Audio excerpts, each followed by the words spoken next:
Thank you very much, everybody. Thank you very much. I don't know, 104 participants that we have here. That should be like almost 100 people participating on the hackathon, and our awesome judges. We spent the last weeks working on it in the organization. With me in the track E is the one and only Eric Frode. Without him, I would have been dead long ago. Yeah. He's a product manager at Epion Health, and he's passionate about innovation, technology, and building products that help health people. And he has been speaking with me about this in the last few days, and I learned one thing from Eric: be calm. Just if you see that something is burning, don't worry about it. Everything will work. Thank you very much for being here with us, guys. So next. All right. All righty. Yeah, all right. So this is track E. We had beat the pandemic, and so facing and how to communicate the COVID-19 truth. And this is essentially, this is like the problem that our people here were tackling. And that's why we are all of us here together, trying to define what is the problem exactly, what we are seeing, all this fake news and all these problems associated with that in the case of COVID-19, and how to tackle them. There is a myriad of aspects of this problem. I remember when we were speaking about it, that every one of us is is a single person. Every one of us is a world in itself. And whenever we say something or we hear something, we all understand something different. And how can we bring a message so that at least most of the people, 90%, 98% of the people understand what is the truth? This is a huge problem, and our people here have been tackling this. Next slide. The MIT has been making a terrific job bringing people together from all over the world. This is like, I think is fourth hackathon that they are organizing. More than 1,000 people applied. Actually, 2,000 people applied. I was part of the team judging who would be part of at the end of the final teams. We have 71 partners. My company is one of them, and including some cities, Berlin, the city I live in. And this has been amazing, all the participation of the people. Everybody just want to get in. I have been working in the pharmaceutical industry for many, many years. And what I'm seeing here now, in terms of collaboration, that nobody just cares. Just do it hands-on and let us do it. This is really amazing. And all these people here have been supporting this hackathon big, big time. Thank you so much if you are hearing us. Next slide. So these are our awesome judges. I am really extremely happy. Matt is here with us from the Blue Cross Blue Shield organization. Peter Slolovitz, professor at MIT. Irina Franklin, also a program director at the MIT. Rachel, director at the BARDA Alliance and J&J Innovations, a company that I happen to know very well. And I am very proud, obviously, to have here Bijoy Saga, our head of information and digital innovation from my company, from Bayer. Thank you so much, guys. I was going through your biographies, and I wanted to say like a few words about each of you, but actually you have so much in common. You are all passionate about technology, passionate about the healthcare, passionate about innovation. You have had a terrific life, obviously. I am very, very proud to present you here today 20 projects that essentially these people are like you when you were very, very young. Yeah, and I am really, really very happy to present you this project today. Next slide.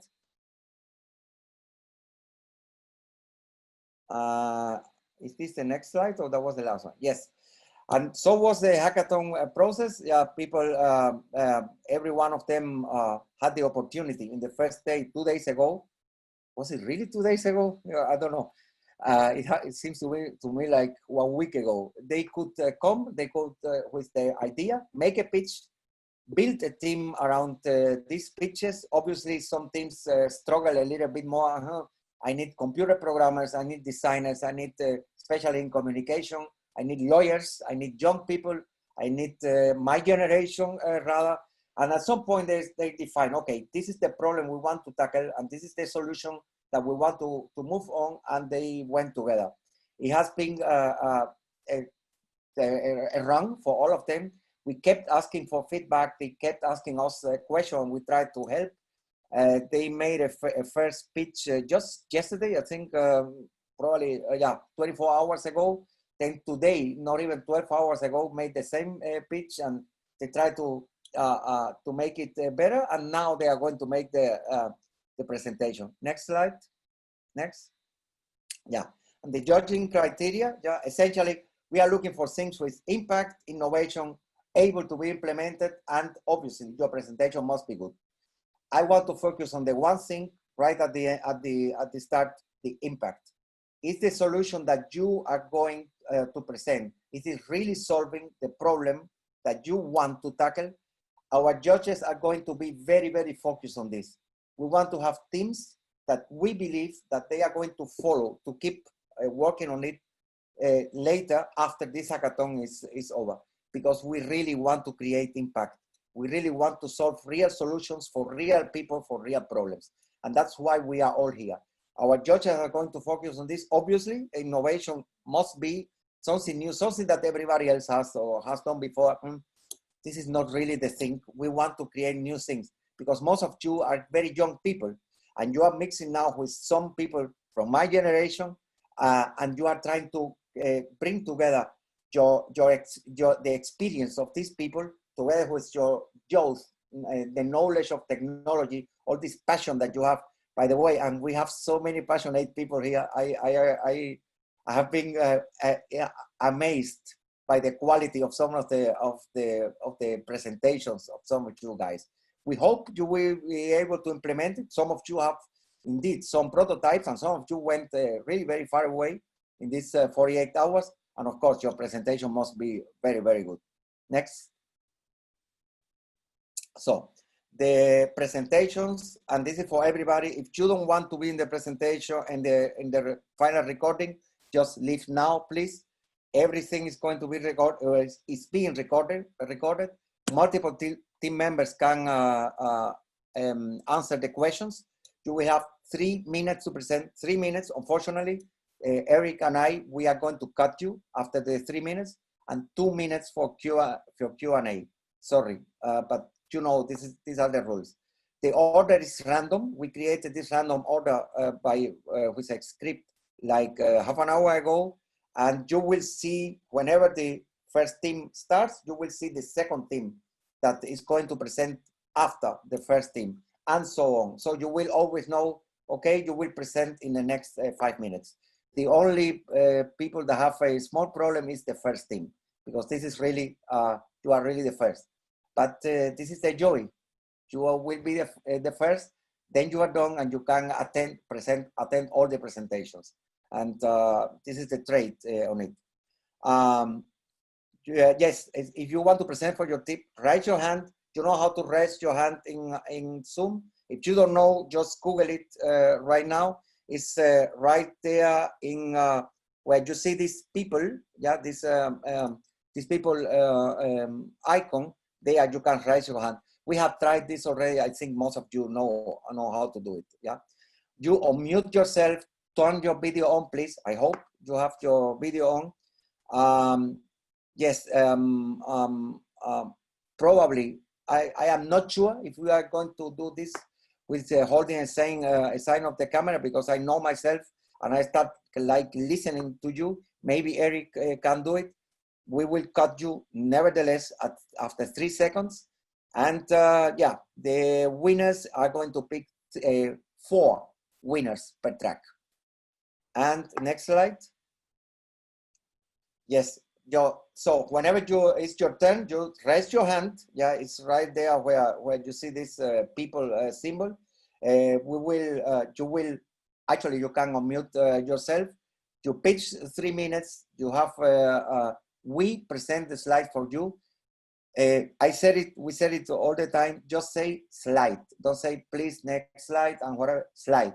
And then Eric will present your slide and Q&A 2 minutes, as I said. And next. Yes, and this is the first team, co-verified. You have the pleasure to be the first. So go ahead, who is going to present?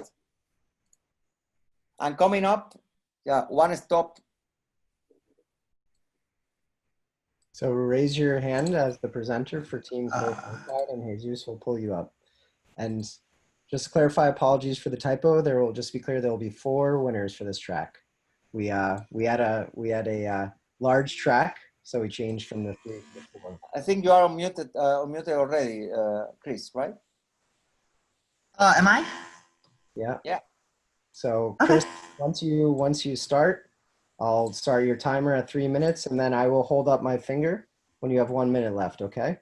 There's actually one other person presenting on my team. If you could unmute her too. Hello? Yes. Hello? There's also one other person presenting on my team. If you could unmute her as well. Caitlin Chen. What is her name or his name? Caitlin Chen. Caitlin Chen is her name. Raise your hand.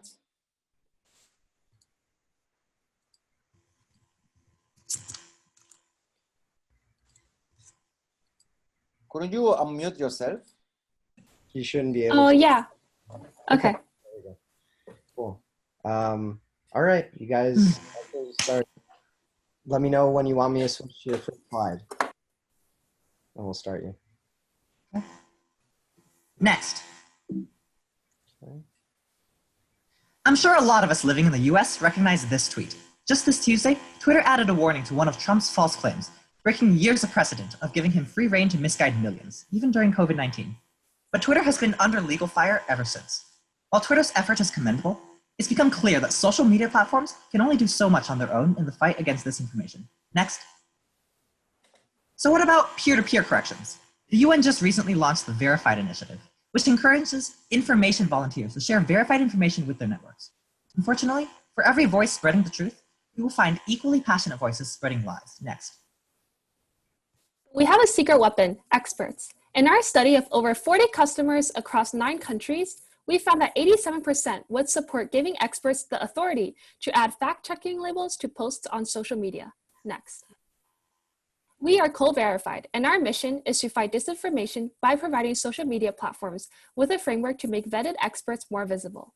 We want social media platforms to implement our idea because experts are uniquely positioned to correct disinformation with nonpartisan authority and spread their impact far and wide with legal impunity. Next. First, how can we find experts that we can trust? We plan to source from academic labs, which provides a database of over 6 million vetted academic experts.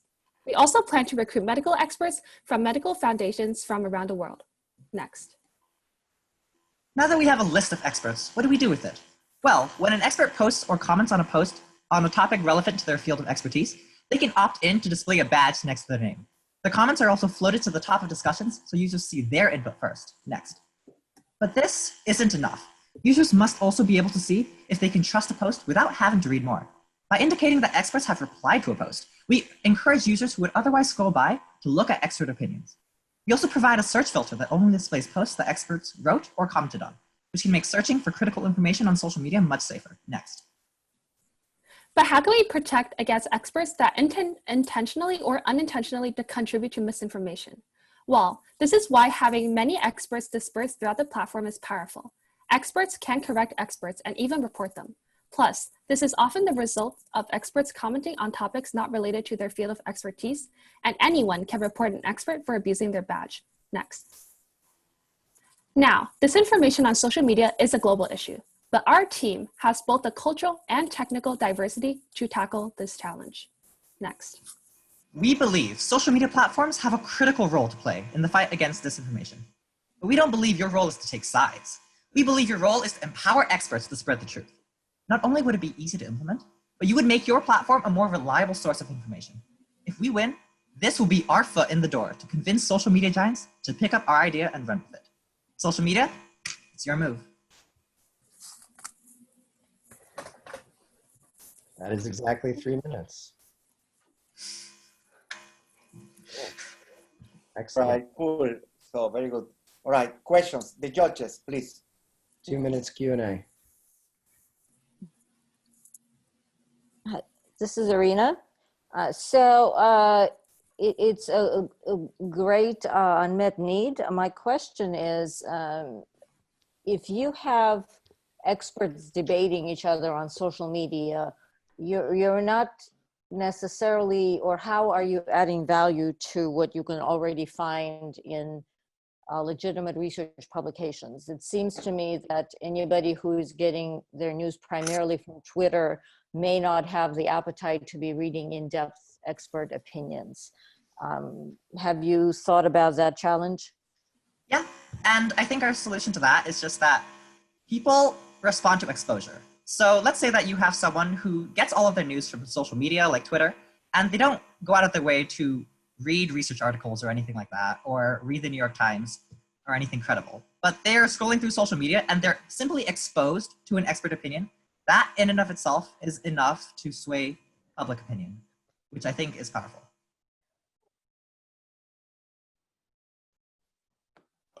So I had a question, which is, in my experience, experts typically disagree with each other. Mm-hmm. So almost any controversy, Exactly. even yesterday there was something in the Boston Globe about how there are medical experts who think that hydrochloroquine is in fact potentially a good treatment for COVID, whereas others vehemently disagree with that. And especially in areas where there, politics comes into it, then the disagreements are guaranteed to be there. So how am I, as a naive non-expert, supposed to sort out who is yelling loudest? Well, I think no matter who you're facing, whether it's experts arguing with each other or you have regular people arguing with each other, you're going to have to, as a user of one of these platforms, sort through disagreement. However, the value that we add is that when it's experts arguing, you have a lot less disagreement. Or the disagreement is a lot less based on partisan lines, for example. You get a lot more clarity, and even though it isn't a simple consensus, it's impossible to actually achieve a true consensus. And it's probably better for the public to read discussions that aren't true consensus either. But it's better than a system where everyone's talking over each other and typically using ad hominem arguments and all the other things that happens on social media rather than using facts and evidence. Okay. We'll have to leave it at that. Thank you very much, Chris and Caitlin. Great work. Virtual round of applause. Excellent. Very nice. So next slide. Cool. And before we start, and the next one coming up is Apollo. Yeah, now would be One Stop COVID. One thing that I had forgotten before, and now I see her here, Marjorie Gomez. She also helped us a lot during all of this hackathon and organized the whole thing. Today she was working in another team, not in my team. Thank you very much, Marjorie. You have been awesome all the time. She works also together with us at via IT. All right, so. One Stop COVID, your turn. Yes. Just a heads up, Eric, when you get to slide 3, you'll have to double click next to get that to auto, because it won't autoplay because it's a GIF. Okay. Okay. Glad you pronounced that with the correct GIF versus GIF. Nice. There's been a debate, heated debate today about that. So I will start your timer. Tell me when to hit next to your first slide, and then I'll start your timer then. Yeah, we're going to start off on the very first slide. So go ahead and slide. Judges, we are One Stop COVID. We have developed a progressive web app for hyperlocal information related to COVID-19. Next slide. Our user centers around people like Kelly, who lives in the Philadelphia area. Kelly not only needs to know health and safety information for her township, but she also needs to know about the surrounding areas. Unfortunately, Pew data shows that people don't really trust information that comes at the federal level. It gets much better if the info comes from the state level, but they really do rely on their locality to give them the right information and useful information useful information for their own health and safety. Next slide. Our solution is a progressive web app. It delivers hyperlocal, up-to-date, humanized information about health and safety. It is easy to use and includes graphics to overcome literacy barriers and language barriers. It also includes API data pulls from CDC and WHO for official sources of health information. Next slide, please. The progressive web app, because it includes, excuse me, next slide. Yeah, that was the autoplay. Next slide. So our progressive web app, you got to hit next again. Yeah, it's there we go. No problem. So as a centralized dashboard approach, so governments can log in and complete a survey about health and safety information related directly to their locality. Because it's a survey, everything comes out standardized, but it does have a place for notes. It's an interface for local governments, but could be used for small and medium businesses as well. It's meant for the user that doesn't have a big IT budget. Next, please. So our user, like Kelly, can find out, is the train running? Does she need a mask where she's going? Or are the parks open? We reached out to a Philadelphia area business, GoPuff, and have had 5 phone conversations and 1 in-person meeting this weekend about would they buy into our application. We know that data shows 88% of customers will buy from a company that supports their cause, 66% will switch, and 76% will refer a friend. GoPuff has major hubs in Philadelphia, Texas, and Chicago. They are present in every U.S. state except California. Health is a top 3 cause that people are interested in. Next slide, please. We plan on adoption. We already have a prototype of the PWA up online. Our UX is almost complete, and we have chatbot functionality. We plan on scaling by moving to cloud so we can include more languages, start off in Philadelphia, and span out to other localities. We already have reached out to a second business for interested, but they are also located in the Philadelphia area, but more reliant on mailing to their customers. Next slide. What makes us different? It's one stop for local updates. You don't need to download an app because it's a PWA. No internet's required after the initial use. It's easy to own by governments, private sectors. It's intuitive, simple to use, and easily scalable to any language. Next slide, please. And here is our amazing team. You're at time. Yeah, there you go.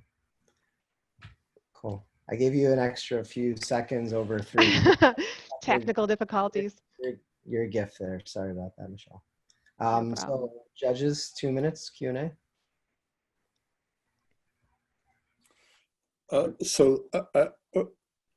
I'm confused. Who enters the initial information?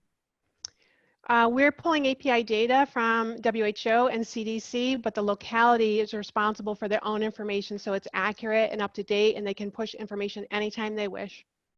But so I'm trying to understand, who is the locality? Is it a local government? Local government, yeah.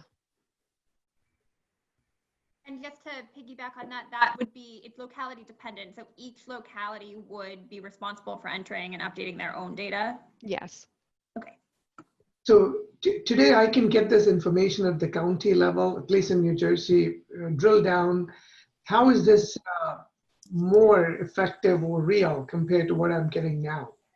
Well, for example, our Kelly, who's a real Kelly, our teammate, you know, she goes out and she knows that she needs to wear a mask where she is, but then goes to the township next door and finds that the rules are slightly different. Yesterday, I went to Villanova area, which I thought was in green for Pennsylvania, according to governor or state level. But then I go there and see VMS signs all over the place out on the streets that say travel's not allowed. And that's the kind of problem we're looking to address. Thank you. We have 30 seconds left for Q&A. Anything else? Quick question. What's the team number? 008? 008, correct. Yeah. So 8? Yes. Okay, thanks. All right, cool. Well, thank you very much, Michelle and team. Great work. Round of applause, and we will move on to our next team. Team 28, Apollo. And coming up, team 11, Health Gain. But now, Apollo, please, raise your hand. Hello? Hello? Very good. All right, can you hear me? Yes. Yes. Okay. Hello, everyone. My name is Jason Hong. I'm a part of the Apollo Coveritas team. Hello, everyone. My name is Jeffrey Lee. Hello, my name is Ryan Yap. Hello. We are students from Boston University studying computer science, and we're all super excited to be here. Our platform is called Coveritas, an information digest solution designed around the consumer. Next. So with the widespread normalization of technology, news and information has taken on several forms, whether it be from social media platforms or traditional news outlets, just to name some examples. It reaches a threshold where consumers become smothered with the countless ways to keep up with the world around them. So one has to wonder, how do you take the time to find the information that's significant to them, let alone fully digest it? With the global outbreak of COVID-19, this problem has become even more apparent. The issue is no longer just about the quality of our news, but the quantity of it too. Next slide, please. The solution is Apollo Coveritas. It's a dynamic information curation tool that allows users to create profiles to create a user-centric approach to news. Sources are going to be pulled from social media and traditional news sources and verified with AI and machine learning to create accurate and reliable sources that are not just quality, but also extremely short, digestible to the average reader. Next slide. At a sort of high level, in this slide, you can see the basic data flow that we're going to be utilizing. Users will be able to create a profile table on top of the database. Source APIs are going to be queried with those specifications and returned to the user. That data can either be displayed on the web app itself or delivered to SMS or email option. The key point here that we really want to stress is that you can really sort by any sort of news that you're looking for, demographic, popularity, relevancy, any sort of search query that you want, we can provide. Not only the relevant headlines, but also summarizations of those headlines. Quantity and verbosity are super important. And whereas traditional media would be looking towards headlines with just sort of inundating the user, trying to get clicks, we're going to try to provide higher quality data sources. Next slide. For our prototype, we have built simple login and registration features to allow users to personalize as seen in the slides. Next slide. We will allow users to create profiles and choose certain variables such as country, city, and number of articles they want summarized in order to get more specific information. We plan to add even more variables to further curate information later on. Next slide. So what are our goals of Coveritas and what can users expect from using the platform? Well, users can expect a simple, easy to understand interface, and it allows them to create and customize a profile, which the application then uses to present the user with a collection of summarized pieces from a variety of reliable sources. Additionally, should the user choose to continue reading from a particular article, the application even provides a URL link to the full article page. Next slide, please. Market landscape. So there's a large demand for quality curation, and currently there's no obvious platform to receive the information that an individual wants, which leaves in vacuum for us. Yep. That time. Thank you very much. 2 minutes Q&A from Sure. judges. So it sounds like this would be a good tool to curate and control the volume of information. I'm not clear on how this controls the quality of information.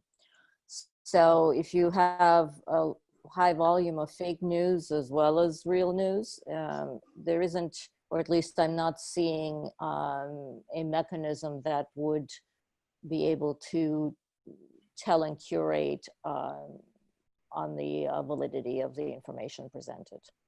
Yeah, so in the early stages, most of the data that we're going to be utilizing is based off of search engine optimization. A lot of the data that we can query by is going to be like popularity, demographics, and not necessarily accuracy of the information. At that point in the early stages, without further data, we would be mostly relying on other sources. But as we get more and more information based off of what not only what users like to see, but what users see as relevant and make corrections to the model, we can determine the accuracy of the information as well. Could you also speak, you mentioned that in addition to curating, there would be summaries developed. How would those summaries be developed, and how would you ensure that those were factual as well and didn't create more bias in the news? So the API that we're utilizing for that is called the Summary API. There's a algorithm that uses. It basically categorizes the number of word usages and takes the quote unquote most important sentences. So all the sentences are actually going to be lifted directly from the article. It's not misquoting. It's just whole in part quotations that the algorithm has determined to be more important than others. We're also looking to a few other APIs if we discover that it's just producing low quality results. But initially, this is a pretty tested way. Multiple platforms such as Reddit already use the Summary API to automatically generate summaries. So yes, we're going to be using that API.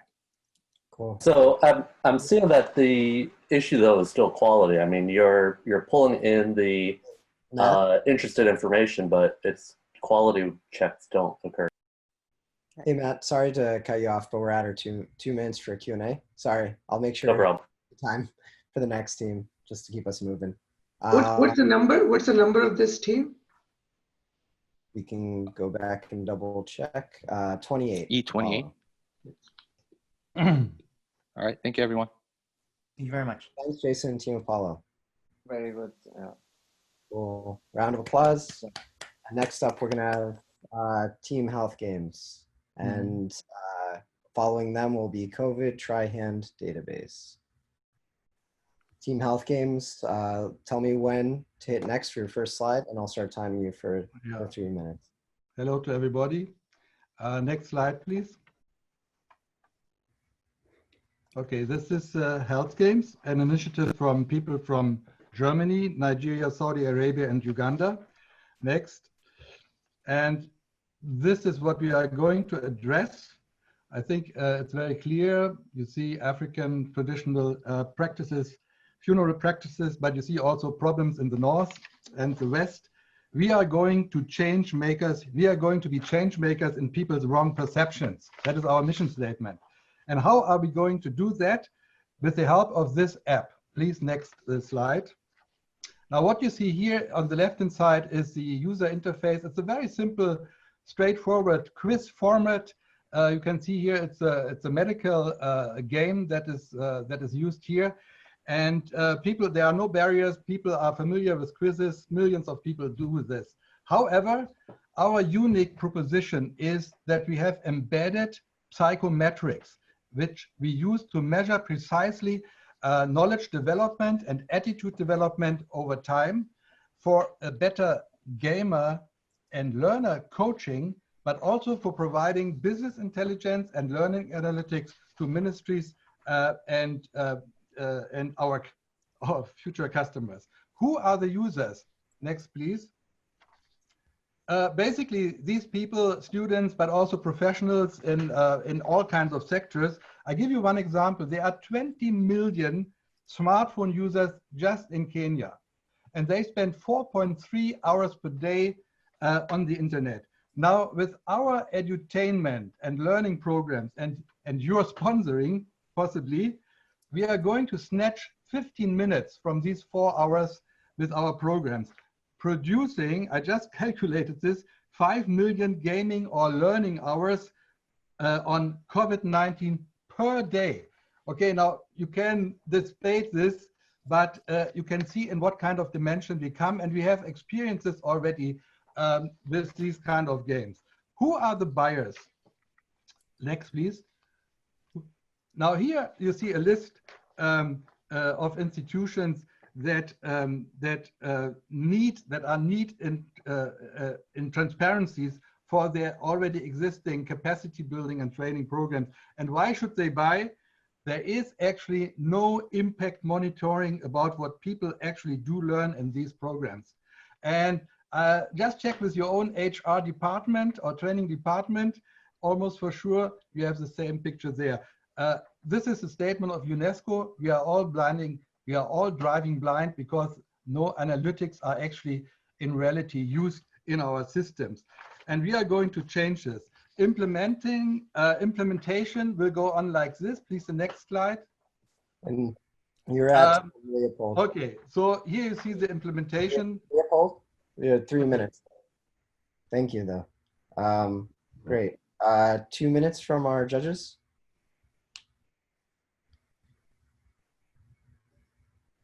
So I'll go. So I think this is a great platform for teaching material in general. I am still concerned about validating the quality of the material being taught.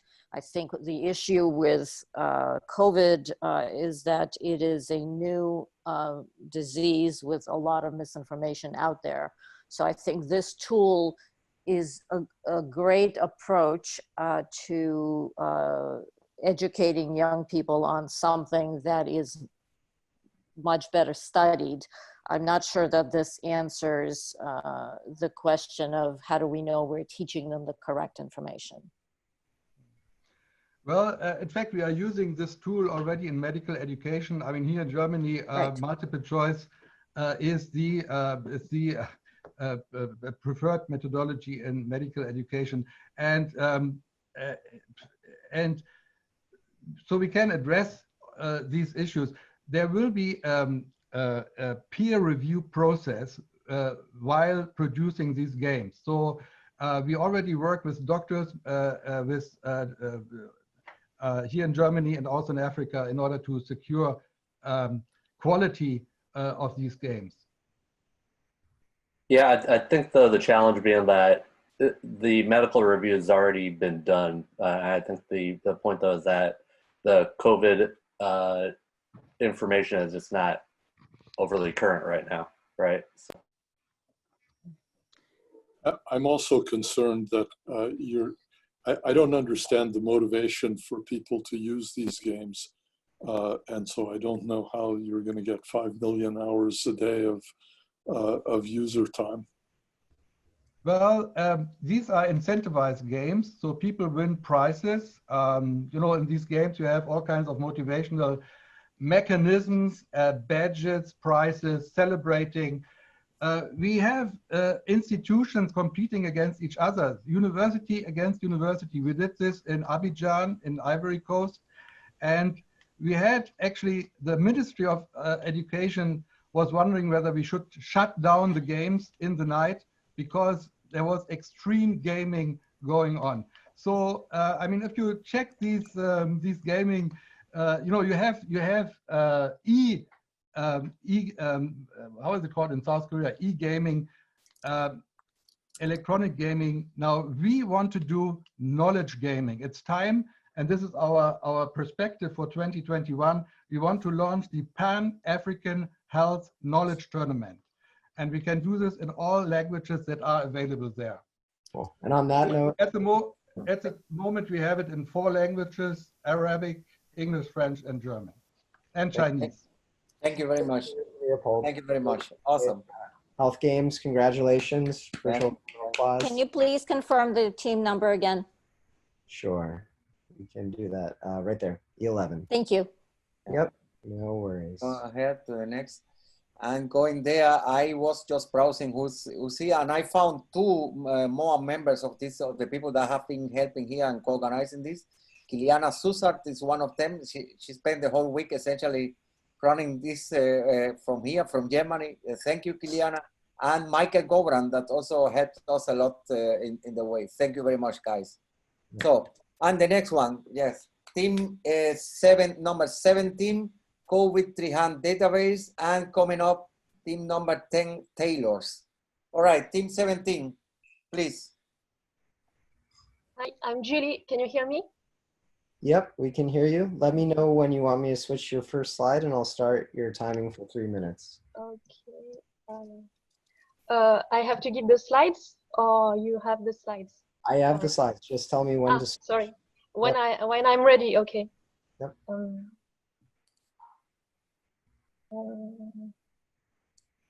You can go.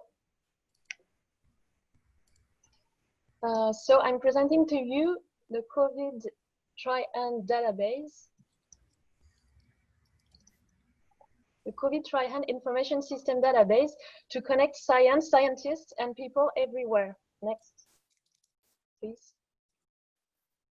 We have in track E large problems areas, but we don't know when to search or where to search.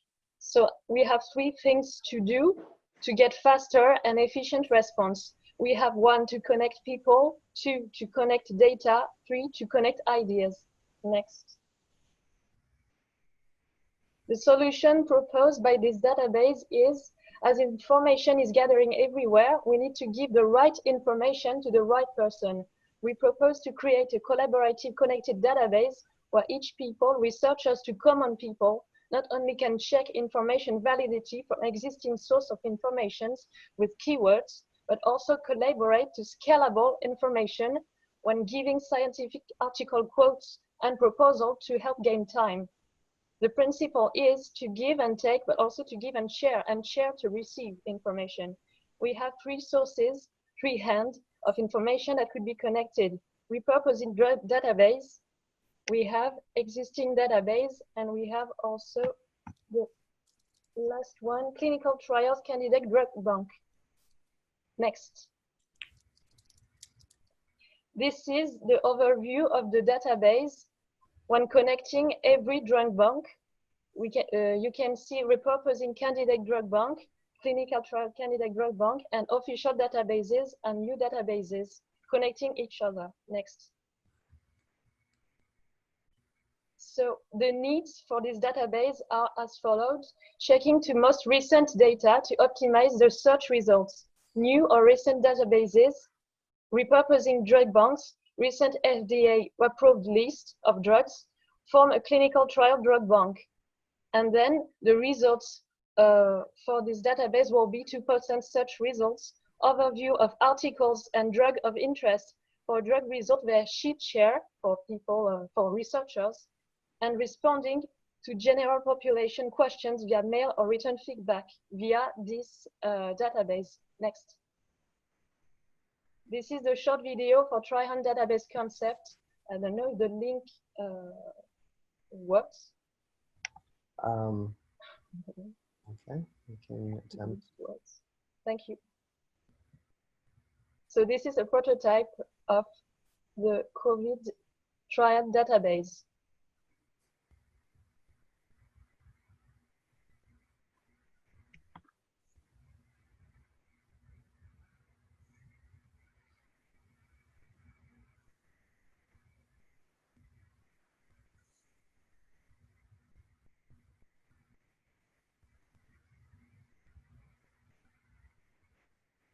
Okay. You are at time. So 2 minutes. Yeah, that's it. I finished. That's it. Okay, perfect. That's it. All right. Okay. So 2 minutes now from our judges. Thank please. you. Thank you. Thank you for the presentation. Could you speak a bit to who you would imagine being the primary users of this database? Sorry, I didn't hear your question. Sorry. Who would you imagine is the primary user for the database? The primary user for this database could be people, indeed. They will search this database and give information and to create and build this database. People can ask questions, and we have to build a college of PhD students or medical students to validate information. But we can have many kind of information to be verified by this college, and if this information is verified, it can enter the database. I don't know if you understood what I mean. At the beginning of the COVID outbreak, NIH announced that there's a collection of now something like 19,000 infectious disease articles that may be relevant to COVID that have been made available freely by the publishers to everybody. So that's a tremendous amount of information, but there's been no attempt to try to extract the kind of database that you're describing automatically from that set. Can you say anything about the technology, or is this all going to be manual labor? The technology, I think this is, we have existing databases and we have to connect them. But we have also recent databases such as drug repurposing databases that need to be considered in this. Who pays for the solution, this platform? Sorry? Like, how is this funded? Like, who pays for it? Who pays for it? It's a collaborative, so maybe anyone can contribute. It's not, we're not talking about money, I think. Are you thinking of this as being a COVID Wikipedia type effort? You say it's Wikipedia. No, it's just not the same way as Wikipedia. It runs with the same principle, but it's not Wikipedia. We are at time. Thank you, COVID by hand database. Sorry. Thank you very much. Are we okay on team number, judges? Yep. Okay. Yes, Cool. thank you. All right, no worries. Just want to check. All right, so we next have team 10, Taylor's, with coming up on deck 4, right message. Oh, and I would be remiss, COVID Tri-Hand Database, virtual round of applause. Yes, I don't want to miss that. So Taylor's, I will hit next when you tell me and start your time of 3 minutes. Great, this is Shruti. Is Jenny also there? Yep. All right, perfect, let's get started. All right, hi everyone. Today we'll be presenting on Iris. Next slide. So meet Katie. Like many of her peers in high school, Katie gets most of her information from social media. But who should Katie even believe? Her favorite celebrity on Instagram who refuses to wear a face mask in public? Or maybe her peers on TikTok who are going to the beach and not practicing social distancing? Or maybe even her great uncle on Facebook who thinks the coronavirus is a hoax? Next slide. Misinformation and information overload affect us all, but teenagers are particularly vulnerable. Now, education plays a key role in how teenagers learn how to process the world around them, and schools have a responsibility to support students in battling the present infodemic. Although Katie's school will still be online in the fall, it has adopted a new platform called Iris.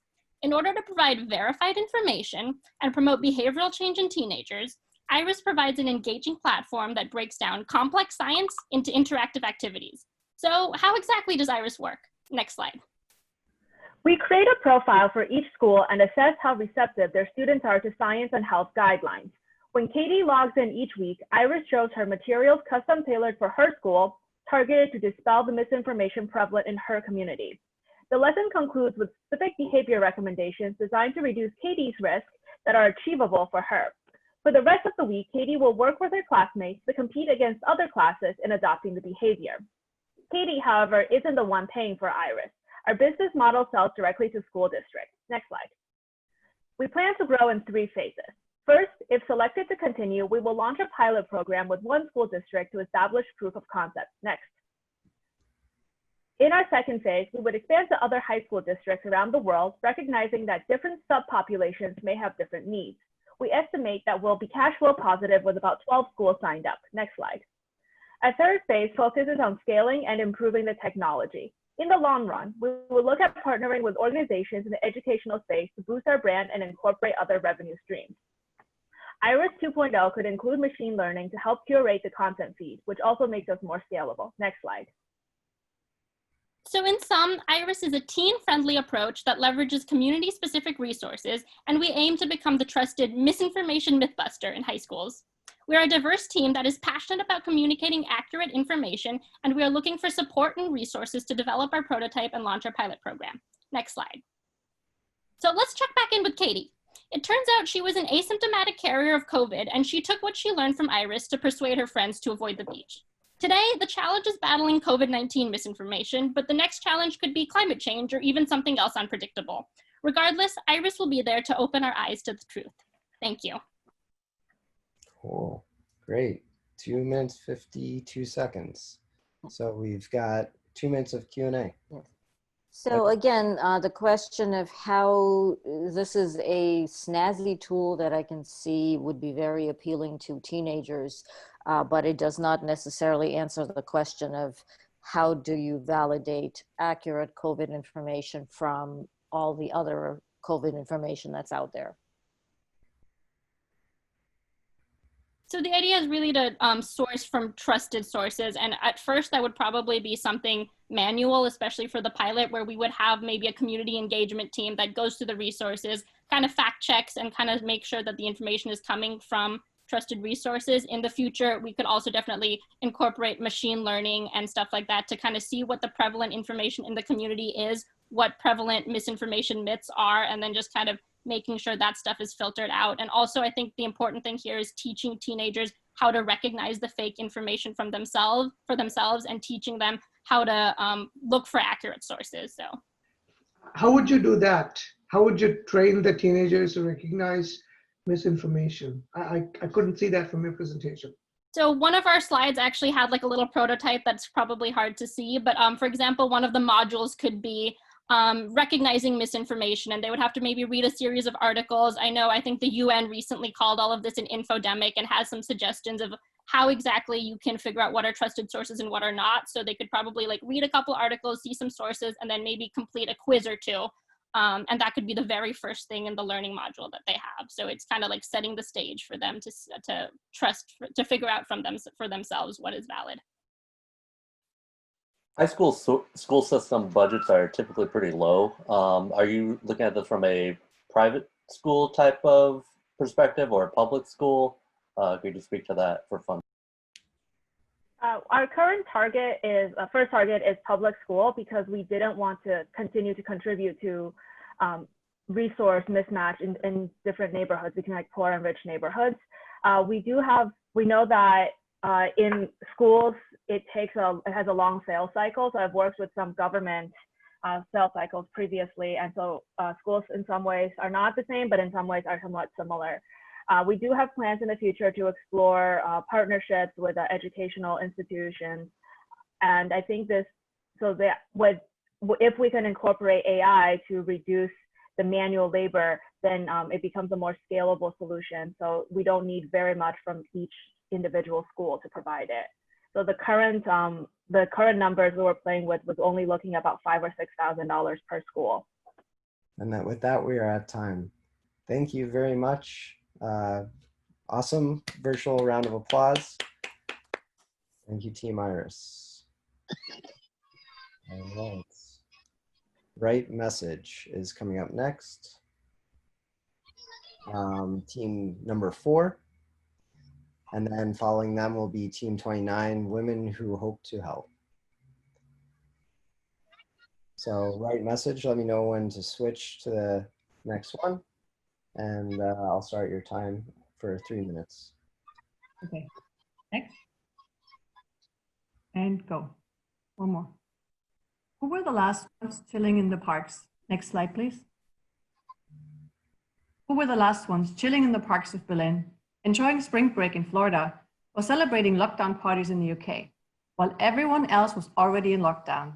Next slide. It was our young generation, our Generation C. And why? Was it apathy, rebellion, misinformation?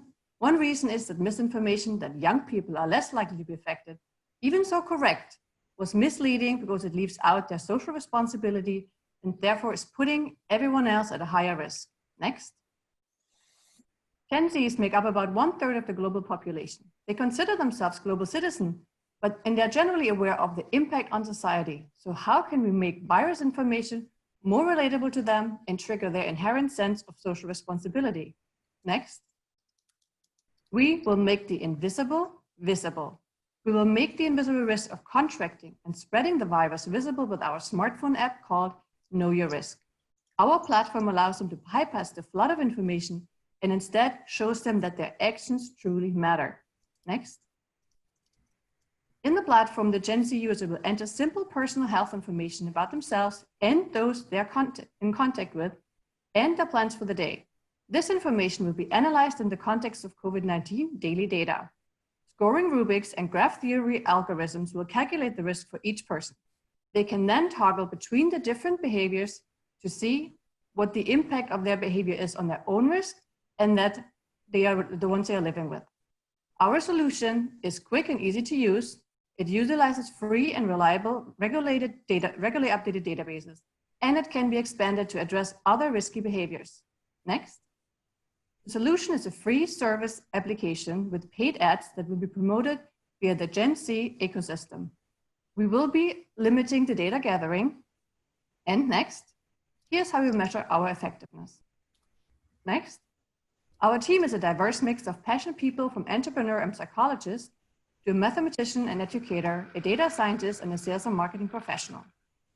And we have created here a solution for a unique group of people that can greatly contribute to reduce the spread of the virus by providing them with a simple tool that makes credible source information more tangible and actionable, and it triggers their social consciousness to do the right thing for themselves and others. If we win, our solution will change the trajectory of the spread and help avoid a second wave of infection by making the invisible risk visible. We passionately believe that everyone cares about doing the right thing, including our younger generation, and that it's our joint responsibility to show them that they can do their part. Thank you. Cool. All right, 2 minutes, 55 seconds. Now on to 2 minutes from our judges. So the fundamental question I have is that I don't know the risks of any of the things that you listed in your example slide. I don't know how much risk is there in going out without a mask quantitatively. I don't know how much risk there is in attending a party. I don't know how much risk there is in any of these things. And in particular, I also don't know what the combined risks are of various of those activities. Those would be all calculated by an algorithm that our mathematician is actually working on. And she could explain more if you want more details, but this is something, we do know the risk factors. They are on the CDC website, and they could actually bring them together. They could weigh the different risk scenarios and then come up with a risk assumption for each of the people, so that at least the people know when they go out and they see a lot of people and they wear or do not wear a mask, or they do this or that activity with 1 or 2 or more people, that the risk of the people in their home or in their area that they have contact with is increasing, depending on what they enter as health information in terms of, are they smoking, are they overweight, do they have diabetes, do they have other factors. So all of that information is computed together and then put out as the risk assessment. With your mention about paid advertisements, any issues, any concerns around the credibility of the app or privacy issues?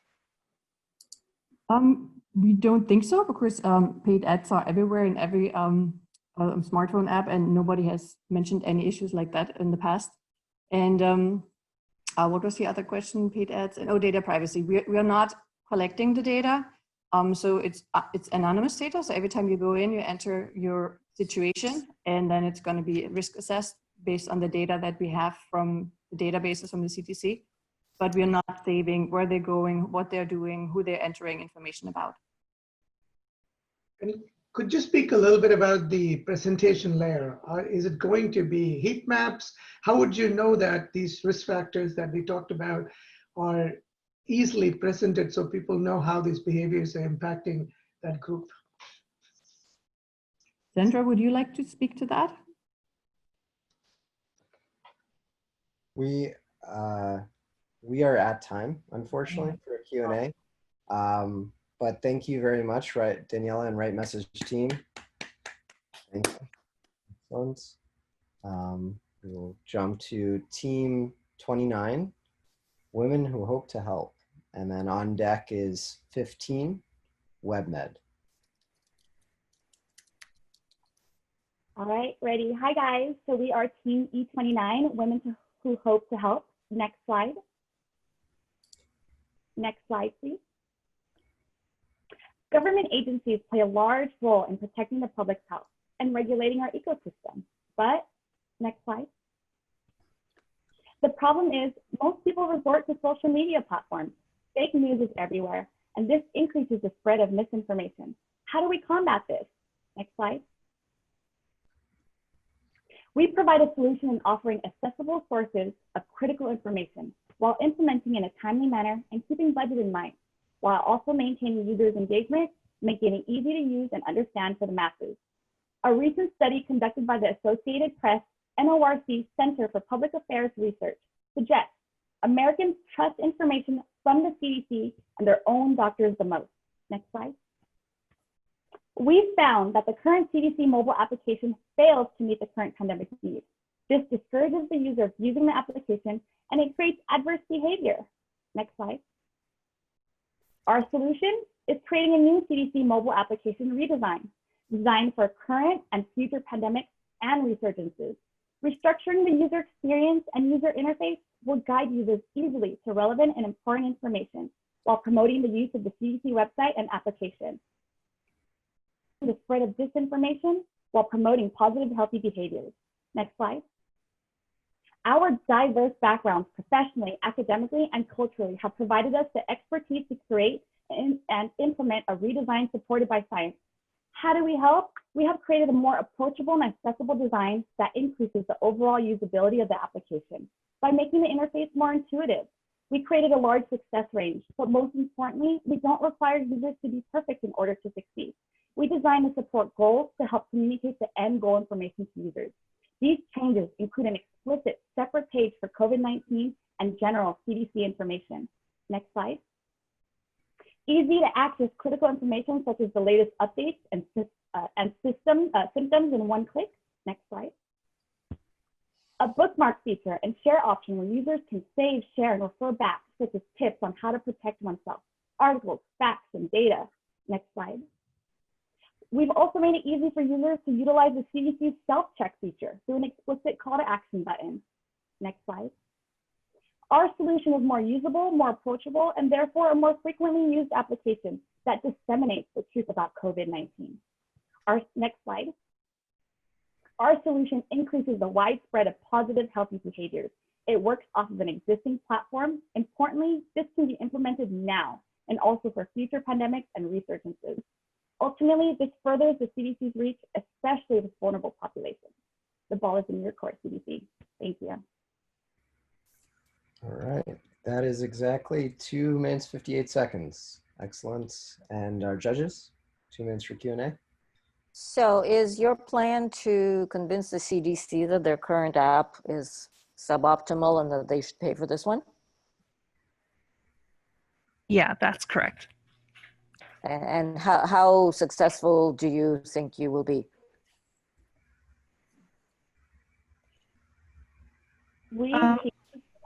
Oh, go ahead, Candace. Oh no, I was going to say, yeah, I think we're going to be pretty successful. If you have ever seen the current CDC app, it's actually not an actual mobile app. It kind of just redirects you to the website. So I think we can make a pretty good case here. Your last point there that this would further the CDC's reach, especially with vulnerable populations. Can you expand on how it will help reach the vulnerable populations by revamping the existing app? Sure, absolutely. So when we talk about the vulnerable populations, we kind of talk about the youth or the younger population, and they use more applications and they're less likely to go navigate to the CDC website. So by providing a more accessible application that they can download, then we hope that they would be able to use the application more because they're used to using more apps.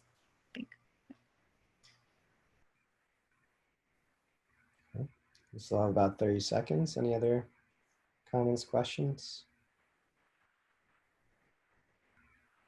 All right. Well, thank you. Great job. Virtual round of applause. And we have WebMed coming up next here, Team 15. And then also on deck is number 9, Sherlock IT. WebMed, let me know when you're ready. Tell me hit next and I'll start the time for you. There we go. I think we're ready. Hi, my name is Swasti Mishra, and I'm excited to represent the team WebMed and tell you about Health X10, a product my teammates and I have been developing to help combat misinformation about COVID-19. Slide. There's a lot of fake news floating around about coronavirus. Some US residents believe that they have no chance of contracting the virus, and an alarming amount believes that the virus was created in a lab. It's not their fault. According to a study conducted by a research team at Cornell, only 2/3 of regular people were able to distinguish correct information from fake news. Team WebMed can't test people, but we can help share the truth about coronavirus. Slide. We plan to do this through a Chrome extension called Health X10. The extension would read any information on a web page, and upon detection of anything about COVID, it would accurately supply information from reputable sources like the CDC, WHO, and The Conversation. Slide. Health X10 is a solution for 2 reasons. First, Google Chrome is a very popular internet browser used by more than 310 million people, and adding extensions to your browser is extremely easy. Second, if even a few people used Health X10, they would be able to identify misleading information being spread in their circles and correct it. Slide. Additionally, Health X10, when clicked on, acts as a browser for medical articles regarding COVID-19. This would supply more information to any curious user. Slide. We understand that commerce through Health X10 will naturally occur. Sponsors of information, research, health products, and education will benefit from having their materials shared through our extension in the form of pay-per-click advertising. For example, a pharmaceutical company may fund a COVID-19 vaccine study that leads to an increase in its stock value, or a mask maker may want to advertise on our site. One limitation of Health X10 is that it could be seen as profiting off coronavirus fears. To minimize this, we would commit to an ethics statement. Companies could advertise, but it wouldn't affect the placement of their content on our website. Similarly, labs that primarily get revenue from industrial sponsorships would be inclined to leave out crucial details of the finding for the sake of the investing company. To work around this, we will display the conflict interest statement before every publication, stating that this research was funded by XYZ in order to allow readers to be aware of any potential biases in their findings. Slide. While this pandemic is our current focus, we believe that Health X10 will outlive the virus and continue to inform people about medical inquiries for years to come.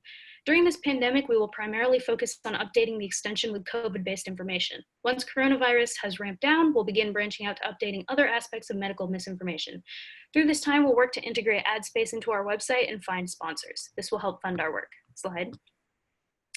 Our team has many diverse backgrounds, with members who have experience in computer science, community outreach, and medical publications. The combination of these skill sets allowed us to create a browser extension with minimal problems for all ages, level of medical understanding, and professions. Access to accurate information is crucial amidst any crisis and in the day-to-day. If you'd like to help us fund the fight against misinformation through Health X10, let us know. Thank you.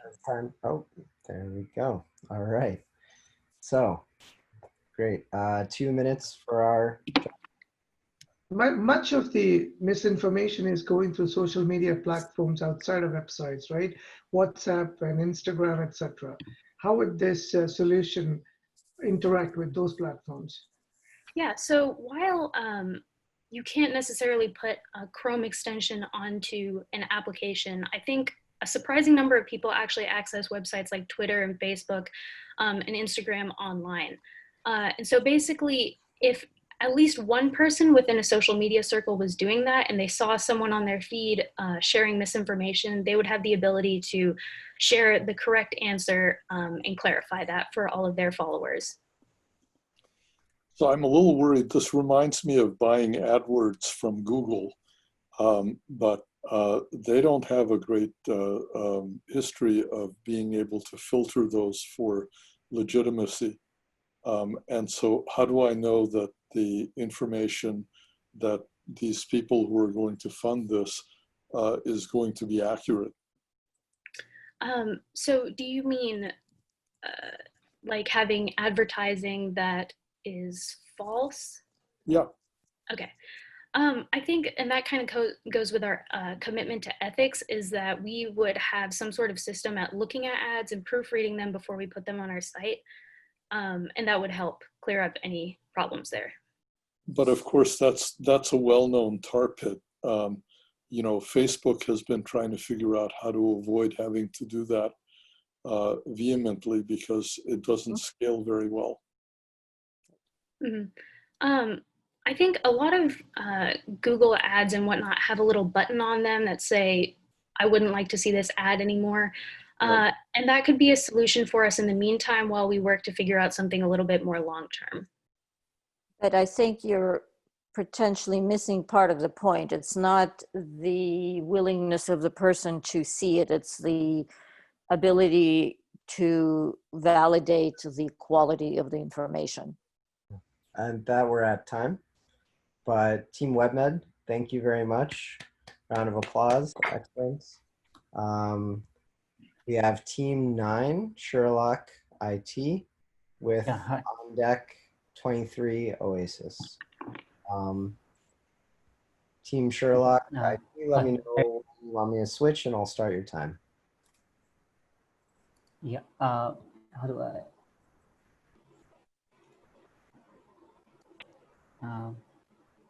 Eric. Hi, Eric. Yeah. Do you want me to let me know when you want me to switch? Yeah. Yeah, I'm ready to go. Okay. Yeah, can you switch? Yeah. Hi everyone. I'm Bikash from Team Sherlock, and the way we would like to talk about the critical thinking capabilities that is needed to identify and ingest information. And so, next slide. So I would like to begin with a personal experience that I've had. And this is one example where, and I hope that everybody can relate to this, or some of you can at least, that when I have been inundated by somebody with misinformation, I've always tried to provide them with verified sources of information. And it hasn't helped because in certain cases, the misinformation has basically tried to tarnish the sources of information that we in general are very, for example, the World Health Organization have been targeted. And that causes an issue where people do not trust that source of information anymore. So the way we went about thinking about the problem was, next slide. Hi, next slide. Yeah. So the spread of misinformation and its virality is dependent on people, and people become nodes in this network.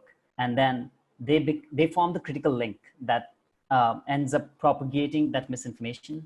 So we wanted to target people and identify them as nodes and try to stop misinformation right there. So we thought of a three-pronged solution. Next slide. The three-pronged solution is basically to create an app or add-on based solution which runs both on mobile phones and as well as browser-based search engines. And then what it does is basically uses the information that's that the person is reading on screen, and then it gives it a score, a trustworthiness score. And what the trustworthiness score is it basically calculates comparing the content of the information against the numerous type of biases which have been identified, and they'll use textual analytics and then they'll score it based on that content. And those biases would be the ones that people would be using to identify and understand information, and the kind of biases that come into play when they try to understand information, basically. And then the second part of it is basically is the criticalness factor of the content material. And in terms of when a content is presented to a person and he's going through it, and how important is that content in the context of the nature of it, the sensitivity, and the number of people it impacts. So if anything that propagates violent action or harmful action, that would be highlighted as being very critical. And so, okay. Yep. Thank yep. you. All Thank right. you. So judges, 2 minutes. Can you talk a little bit more about the criteria that would be used to develop the score and where that criteria would come from in order to create that calculation? And Yes. if that would be a public description of the score composition? Yes, the score will be publicly available to be seen. And then the way it'll be calculated is, if I can go to the next slide, I just wanted to present the next slide after this. Yeah. So we have these cognitive biases that have been cataloged, and I think there are different types of cognitive biases, and we'll be using these cognitive biases to basically attach a score to each information, and that would be the trustworthiness score. Because a lot of the times what happens is when we try to compare, we try to forward information from verified sources. If the verified source is attacked, then people are not willing to listen to the argument anymore. So what you do is you basically tell them what are the biases that come into play when you're reading an information, and hopefully that can help them critically think about information. So I think the concept of teaching people to think critically is incredibly admirable. I don't know that I believe it can be implemented in a short enough term for it to make a significant impact. Can you speak to that a little bit, please? Yeah, in terms of what I've researched and what I know, I think one way to tackle that problem would have been, the fastest way would have been to use already existing machine learning algorithms that would basically utilize this sort of a ranking system and criteria to catalog or classify information. And then you would have those labels on top of information. I don't know if that is capable in the time period that you're thinking of, but I believe it is achievable. Yeah. And we're at time. Thank you very much, Prakash. Yeah, thank you. Eric, yes. Can you share the team number for this team and the WebMed team? Sure. This team 009. Team 9. And then WebMed you needed as well, right, Rachel? Was E15. Exactly. Cool. We will make sure next year we add a closing slide with the additional number as well. I even have trouble tracking it myself, so improvements for next year. All right, so team 23, Oasis, and then on deck is 25, Fake Vid. So Oasis, come on up and tell me next, and I'll start your time.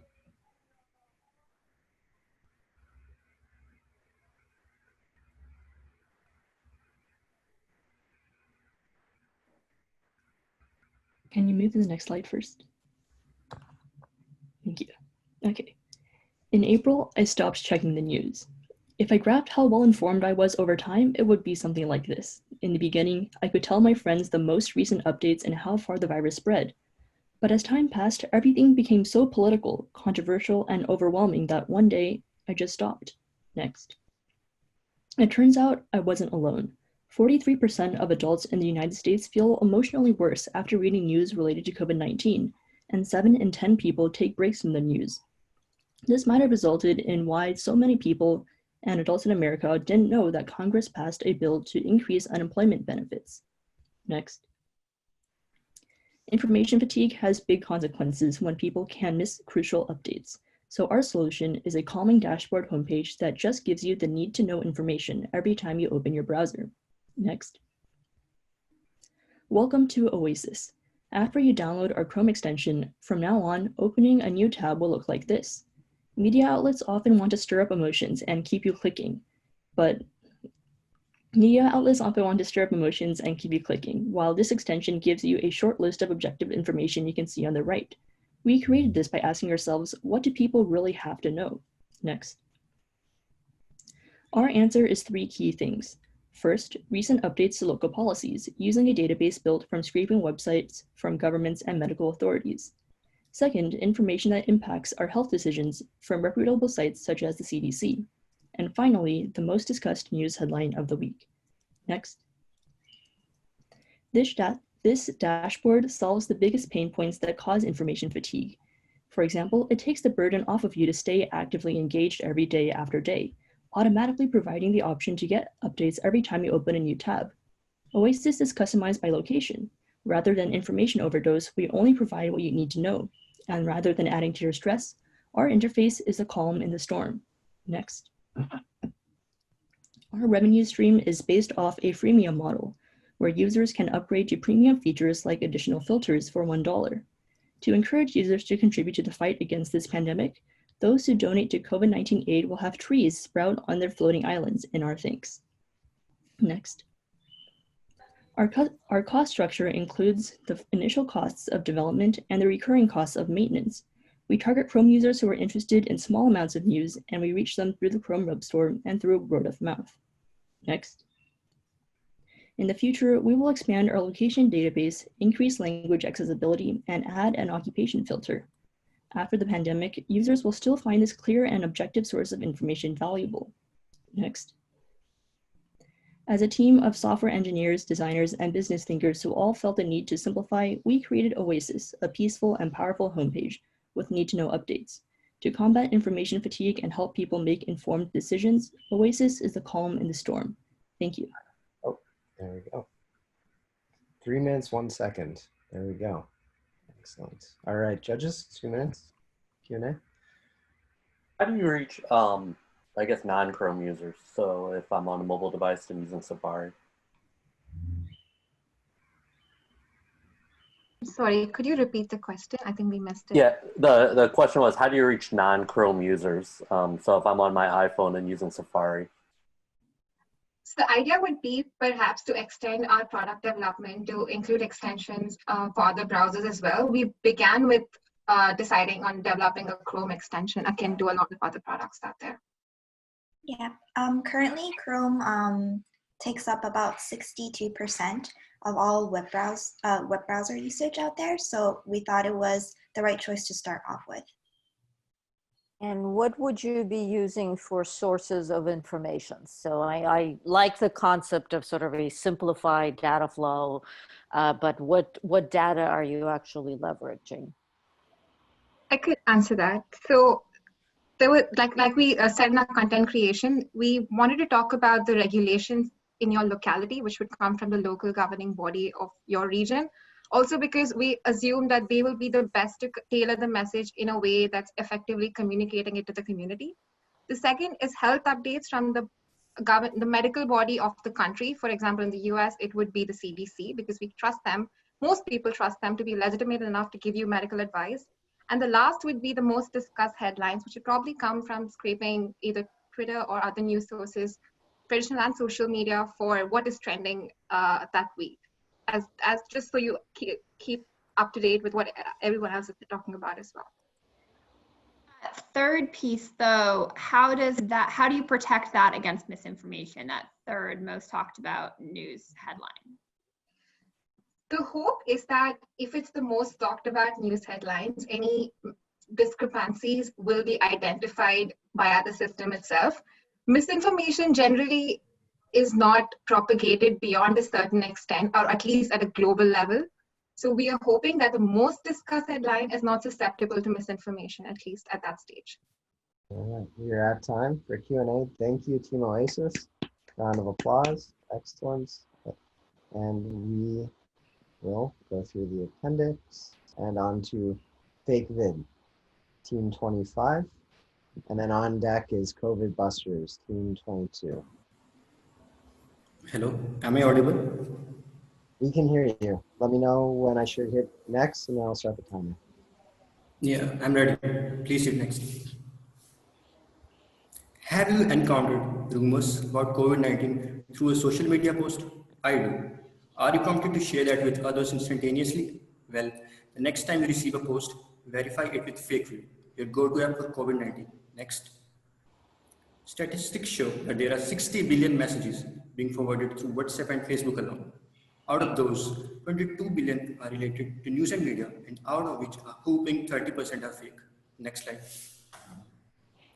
Fake news is even more dangerous than COVID-19 spread, and its growth is beyond exponential.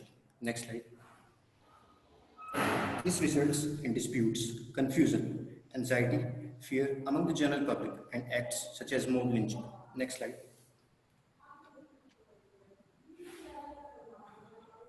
And guess what? There are no proper existing solutions to this. Whatever alternates are, they have a lot of problems such as lengthy procedure, no cross-platform support, a limited data set, among many other problems which they have. Next slide. We introduce you to our fake news detection app, Fakeview. Next slide. Below is how the prototype looks. The app houses different sections such as live tracking of cases, awareness section to make people more aware about this pandemic, and most importantly, a fake news checker right at the dashboard. Next slide. Our solution promises to be a standalone for COVID-19 related information by being faster, simple, and easy to use than existing incomplete solutions.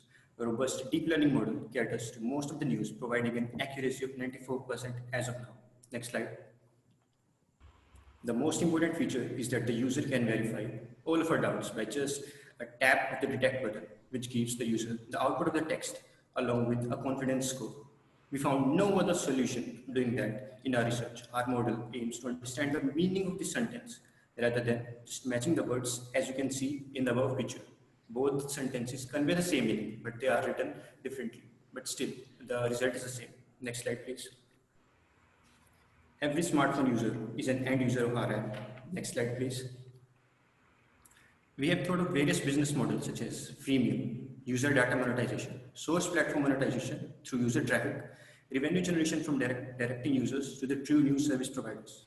Next slide, please. We can improve our solutions manifolds by bringing multi-platform and multilingual support, features such as multimedia support and voice assistance, sections dedicated to daily needs of the user. Next slide. We are a team of passionate, dedicated, and talented individuals who will definitely bring a positive surge of energy in the society by eliminating fear and anxiety. Thank you. Cool. All right. Thank you, Aman. On to 2 minutes with our judges. So I'm curious how you're going to build this truthfulness index, because I think that's an unsolvable problem. Yes, sir. Actually, every AI and ML problem is predictive in nature, but we are trying our best to improve the accuracy. We have web scraped many of the trusted news sources from WHO, UNICEF, and Ministry of Health and Family Affairs to get to know the the true news. Then we have trained our algorithm on that data set, and then we are identifying and detecting whether the entered news is fake or real.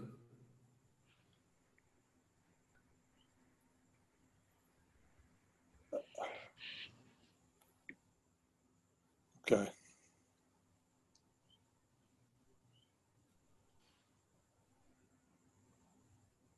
Any other questions from our judges?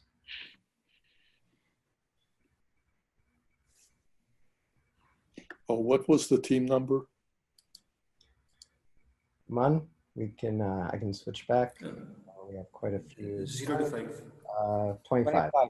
Exactly. FakeVid. Okay. Well, thank you very much, Team FakeVid. Appreciate it. Round of applause. Good work.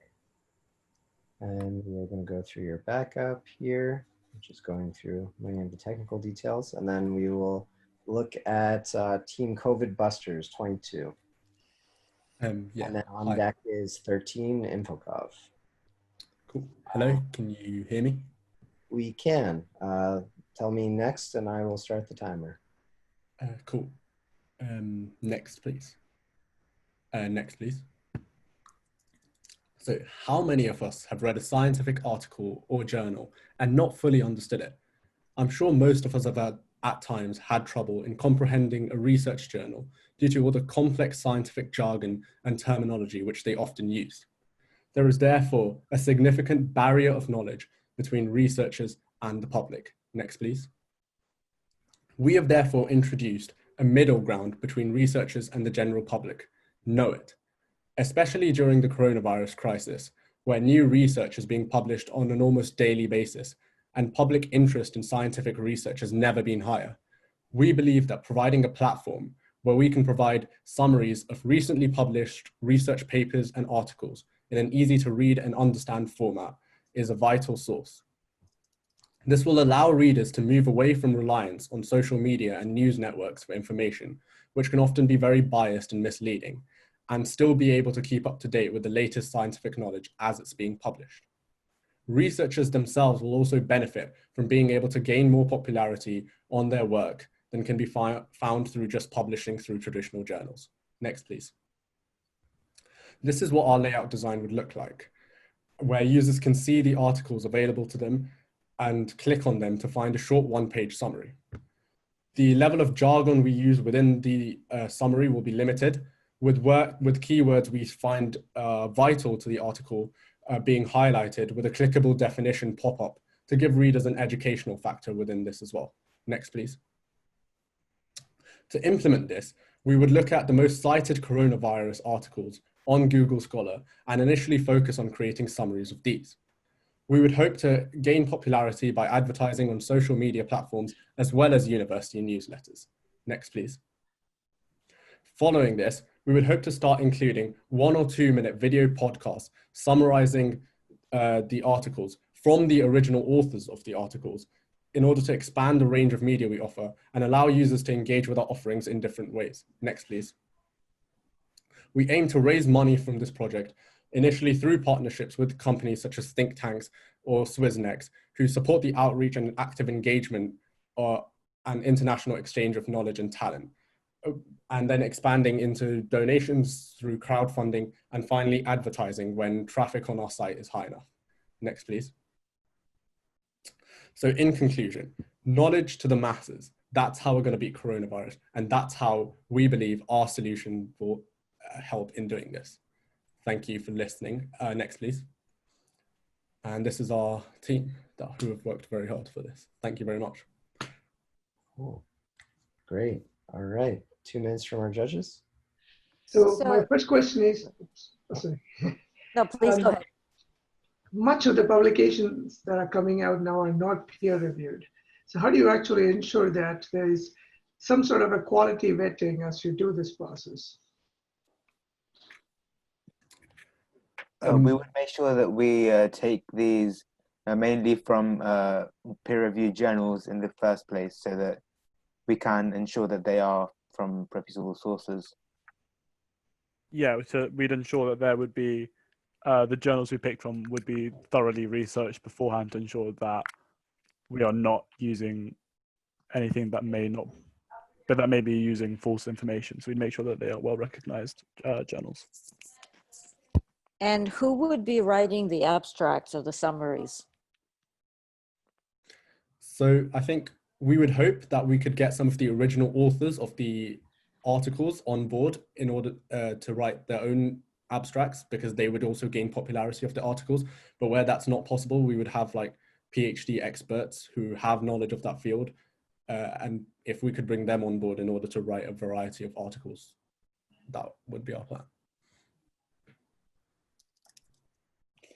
I'm wondering how this differs from, the kinds of services that Scientific American or Science or the science sections of legitimate newspapers try to provide. I think most of the articles that you get at newspapers, I think maybe it's not as accessible to people, and I think information tends to be kind of scattered throughout many different resources. This would be initially just focusing on the coronavirus, updating everyone on what has been done and what has currently been done, and been done as in what has actually been published. I think this would kind of bridge the gap between the multiple different sources that's out there, as well as the ability to translate like complex technical jargon to reach the mouth. Cool. And we are at time. Thank you very much, Team COVID Busters. Round of applause. Excellent. Oh, and I'm sorry, I lost the team number again. Sure, no worries. Team 22. Okay. No worries. All right. So Team 13, Infocov. And then we have on deck Truth Seekers 87. So Infocov, let me know. Tell me next, and I'll start the timer. Oh, am I on? You are? Cool. Hey! We love you, Captain. We do. We love you, Captain. Oh, that was good. You did so well, man. You didn't fumble at all. Yeah. I love that. Can you put him on mute? Oh. There was some excitement there. Okay, not part of the presentation, but I'll take it. Very good. That was your energizer. All right. I am so sorry. All right, next. Have you ever experienced challenging navigating the COVID-19 situation in your respective country and arranging your travels efficiently? As the COVID-19 crisis progresses, verifiable, trustworthy information is harder to access. As nations come out of lockdown, international travelers are challenged by navigating the situations in their respective countries in regards to their travels. We are InfoCub, and we're here to present our platform that provides our users with tailored, reliable information promoting safer traveling practices. Next. We need a solution to enable international citizens and travelers alike to efficiently access reliable information about the COVID-19 status across borders. The market today for COVID-19 information service is lacking a one-stop shop for tailored and curated news. Users are forced to spend extra time filtering and aggregating news sources across different countries in order to get access to the most relevant information to them. Next. The app works by allowing the users to fine-tune their different news sources and focusing on limiting the user's exposure to fake news. Through an intelligent aggregation engine that utilizes API, deep and classical algorithms, we're able to efficiently sort mounts of data by training labeling functions. By doing so, the user will have accurate and reliable information on demand and be able to make better travel decisions as the situation at hand evolves. Next. Here's Daniel. He's an 18-year-old Brazilian man living in the US. He's overwhelmed by the information available and just wants a green light to travel back home. As an InfoCub user, Daniel has tailored his own experience-specific news sources, so he quickly has access to updated news in the two countries. He's chosen a combination of verified local sources as well as the Brazilian government. At a glance, he's able to get a holistic view of the situation at home. Next. The business model we have proposed relies on three main revenue sources: premium paying accounts, a licensing model where we can sell our platform's add-on to websites, and a corporate partnerships. We believe users as well as investors will feel compelled to use such a platform because of the lack of a solution which takes advantage of both the knowledge and expertise of locals and reputable and unbiased news sources. Our marketing channels ensure that we reach our customers and spread the news of the app, which is relevant for everyone who travels or has family abroad. Next. Our business model will ensure sustainable growth even beyond COVID-19. We'll build on features like expanding our library of information and a comparison of two countries for travel and layovers. The user-friendly local expertise of the app built on will allow InfoCub to grow even post-COVID-19 as we aim to become a standard for tourism and business travel planning. So think InfoCub next time COVID-19 has you confused about your traveling plans. And now I would love to open up for questions. Okay, cool. Excellent. All right, 2 minutes for Q&A. So you said the, I was gonna say, you said the information is tailored by the user. How would the user know what's fake or what's not? So the whole purpose of our app is that we've actually filtered all this information before it actually entering the app. So we are building this on the reliable sources that we are collecting our data from, like WHO, local agencies, from the local ministries, for instance, in the different countries. So the whole algorithm that runs the engine behind this is supposed to do that filter that actually has the verified information inside of it. We are also including verified locals, kind of like Google and Yelp has, verified users in that can also provide you with local information, be upvoted, be downloaded. So that's how we ensure that comes in. Did I answer your question? Thank you. How are you going about verifying those sources that you are pulling into the app? Sorry, you fell out a little bit. Can you repeat that question, please? Sure. How are you verifying your sources? Yeah, so that's a good question. So by implementing these like deep and classical algorithms, like Stillbird, random forest, etc., and using sort of a training schedule, we plan to accurately label all these news articles that we have and present a curated set per the user's request that they come in for our app. This also involved like some text mining algorithms. We'll currently sort of cross-check the sources. In terms of our local sources, you know, these are vetted, verified sources of information. It'll be community leaders that are actively reporting their perspective on this goal. Furthermore, we are ensuring that the data we are collecting is going to be through sort of trustful sources. We are also looking into the possibility of this actually going through some of the more sort of local, local sources in the different countries that we rely on. We are at time. Thank you very much, Team InfoCloud. Round of applause. And we are moving on to Team 87, Truth Seekers, with My Country Team 18 on deck. Truth Seekers, I included in slides, but I believe that there were issues with them, so I'm just going to quickly switch over for you, so don't lose the opportunity to present. And let me know when to start your timer. Yeah, thank you for that. Do we have Aishwarya and Talal Sheikh in the call? Unmuted? Okay, all right. So good afternoon, respected judges. We are Team Truth Seekers, a team of 5 composed of data analysts, blockchain experts, and software engineers from Dubai. Next. So recently, during this time of the pandemic, we can see that there has been a rise of fake news throughout the world, especially in the UAE, UK, Israel, India, and much more, as we can see from the snippets here. Next. So our problem space is that there are news articles found online which are from untrusted sources, which are unverified. What we aim to do is to curb fake news through our application with the power of blockchain and providing a community-based platform. So sharing fake news, as we know, has a lot of repercussions, such as heavy fines and possibly even jail time, depending on where you live.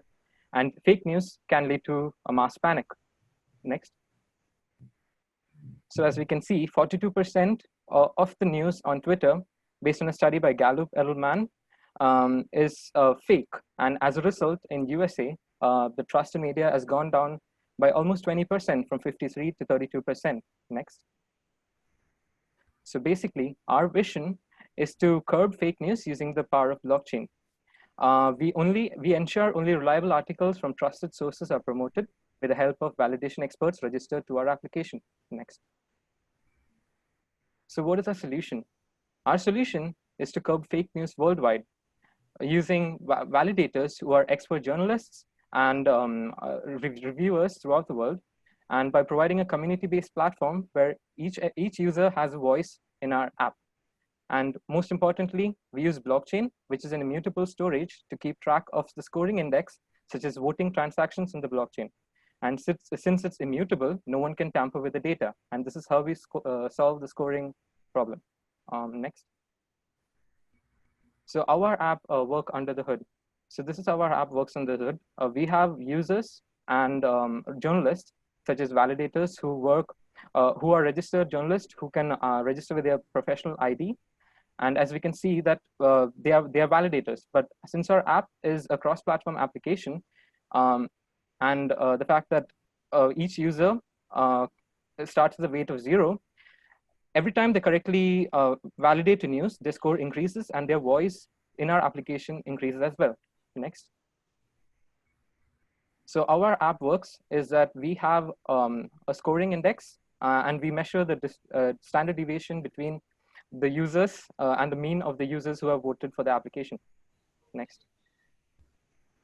And as we can see, our revenue model is that we have a rating system based on the number of articles correctly verified. And we provide badges so that users can share and expose these fake news online, such as on Twitter. And we also plan to provide APIs to other news agencies such that they can validate it. Sorry, Team Truth Seekers, you're at 3 minutes. No problem. So we will have to stop there, and 2 minutes for Q&A. Yeah. So I'm wondering, there's potentially a vast number of articles, especially if you include social media. And so what incentive would I have as a potential validator to want to become one? I think this question is for our blockchain expert, Mr. Talal. So basically, when people contribute to the articles or they vote on the system, they would actually get tokens which they can use for different kinds of stuff. Maybe at the moment we have just thought about a badging system where they get they get a higher ranking in the system, but they could possibly use this token system to probably buy some other products outside the system here. But I think you need an enormous amount of effort to do this. So if, Mechanical Turk at least would pay me for doing this, you're just going to do tokens. Yes, but the idea here is that if we want to really curb fake news. So if there is a news that a lot of people are sharing, let's say we see a lot of amount of share, let's say more than 1,000 shares or something like that, we can only look at those kind of articles and start looking at the news based on the panel of journalists which are there on the system to actually vote on this per news source article as well. So it's something similar to the concept of Everypedia, which is a blockchain-based Wikipedia, where you have community collaborating on that. So this is something similar to that, but we have modeled it on fake news. And with that, we just hit 2 minutes around Q&A. Thank you very much, team. Round of applause. Great work. Thank you. And we'll switch back to our main presentation. If anybody needs reference, that was team 87. So team 18, my county. Hello? We can hear you. Ken Kyle, team 18. All right. Let me know when you're ready to start. Tell me hit next and I'll hit your timer. All right, great. Ready to start. Everyone dreams of winning big. For instance, going to Las Vegas, putting all your money on red and doubling it. When in fact, the booming casino industry is proof of how generally we as humans are really bad at risk assessment. Now, with COVID-19, presents a new risk threat that, like gambling in Las Vegas, is nearly impossible for the average person to understand their personalized risk to the virus. Next slide. Problem. We're all bombarded daily with inconsistent data that's confusing, making it impossible to calculate our personalized risk of contracting COVID. Need. In a world where people need to leave quarantine to go out into the communities, refining a new norm without the fear of getting sick is a necessity. Next slide. Here's our solution. My county empowers users to calculate their own personal risk of contracting COVID-19. My county generates accurate personalized risk scores by analyzing national, state, and local county COVID-19 data sets. Through key questions that quickly classify the user's individual health history and local zip codes, my county generates an accurate and hyper-localized personalized risk score in real time. It utilizes the same diagnostic threshold as healthcare workers and governments use to ensure accuracy and consistency. Next slide. We've isolated 2 key target markets: busy professionals and daily workers. Busy professionals use technology to make their life safer and more convenient. Regardless if they work from home, they're eager to venture out back into the communities and resume a level of normalcy. 34% of American adults are essential workers. This segment of the population is in a precarious situation as they must leave the safety of their home. My county will allow them to navigate the COVID world the safest way possible. Next slide. The slide shows user inputs to personalize their risk category. We ask for the user's age, personal health, and frequency of contact with others. Next slide. Slide shows personalized risk scores. The first screen shows merchant risk scores that are updated in real time. Bottom graphs show that the forecast risk scores for the next week at that location. The second screen shows the personalized consumer risk score, where users can alter key variables that might change their current risk score. The third graphic shows the data visualization of my county, easily commuting safe and unsafe locations at a micro and macro level. Next slide. We will focus on creating a more meaningful partnership with various merchant networks, such as American Express Small Business Alerts, to appeal to small businesses. My County will be free for consumers. Merchants will be offered a paid version of the app where they can utilize additional features to discuss COVID-19 safety plans and generate risk scores in real time. Also, if a merchant risk score is above a certain threshold, it will prompt users to order takeout to ensure a safe sell. Are there any questions? Okay, there we go. All right, so 2 minutes for judges. If other team members want to unmute themselves as well. Well, it's a typical question. How do you evaluate the quality of the risk models that you're building, and how do you calibrate them? Okay, so hi, my name's Leslie. So we would typically be using the same models as the local governments use. So in terms of the personal risk scores, we could try to model a few different calculators that have already been created. The only difference is that we're compiling different data sets to put them in one easy place and also be able to parse out what's relevant and what's not relevant to that individual user based off of the inputs that they put into the app. I mean, I think what worries me is that these risk calculators, well, if you wear a mask, you're at lower risk than if you don't wear a mask. But if you under your mask to scratch your nose, then you're all of a sudden at higher risk. And so I don't know how accurate those risk calculators actually are in the individual. That's a great application. We have a question that asks if you're actually following CDC guidelines, and then if there would be a hyperlink that would show you kind of like a quick bullet points. This is what the CDC recommends. These are different things that you need to watch out for. So for example, like be mindful of not taking off your mask in public places. Don't be touching your face when you're outside.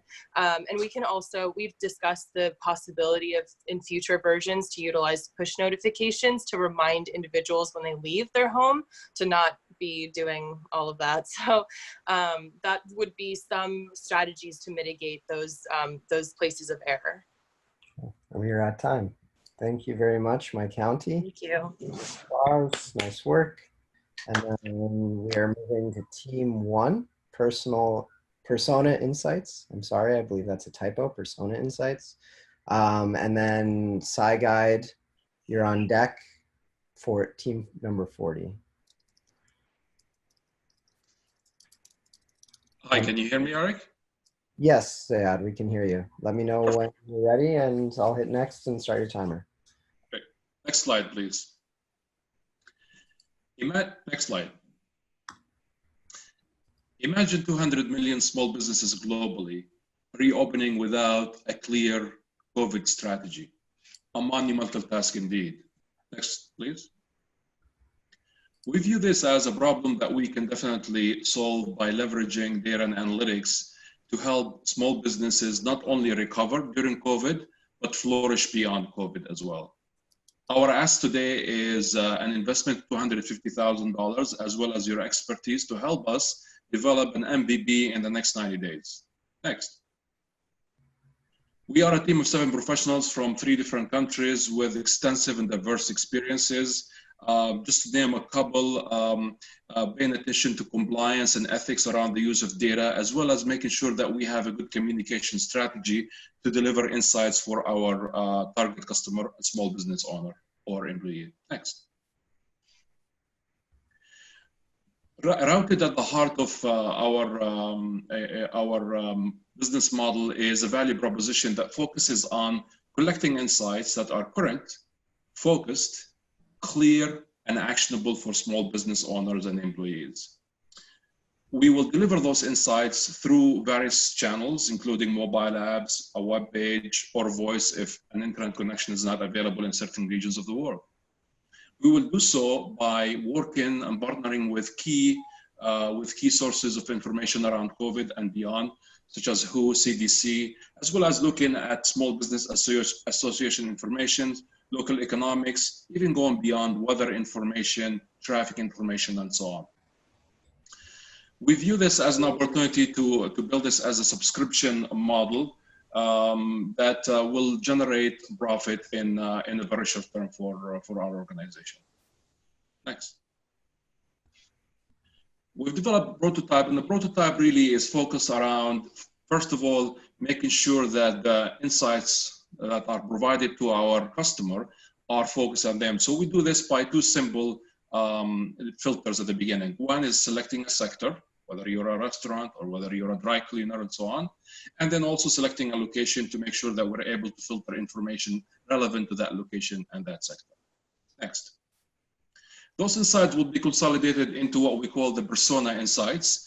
In addition to the filters that speak to the type of customers that we're looking at, the customers will be able to, over time, also customize the type of information that they're interested in, whether it's COVID related, financial related, or beyond that, traffic, foot traffic, local events, and so on. Next.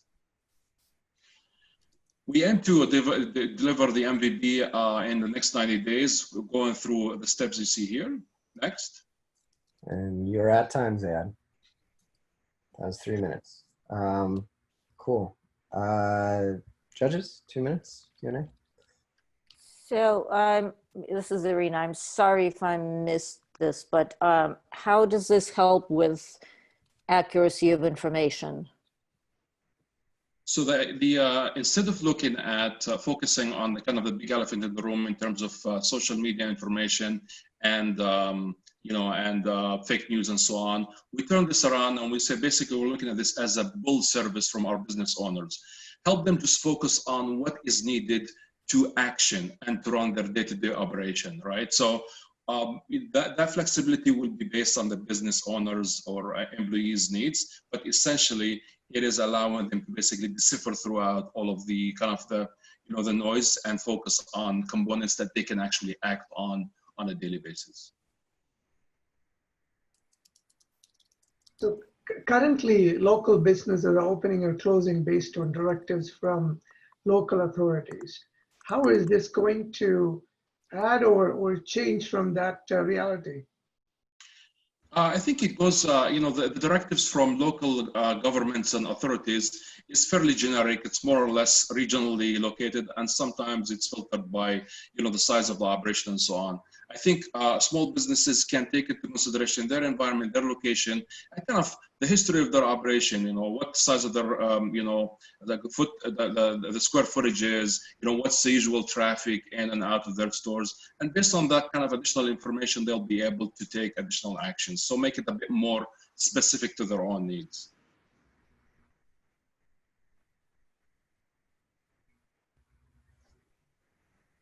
All right, we have 10 seconds.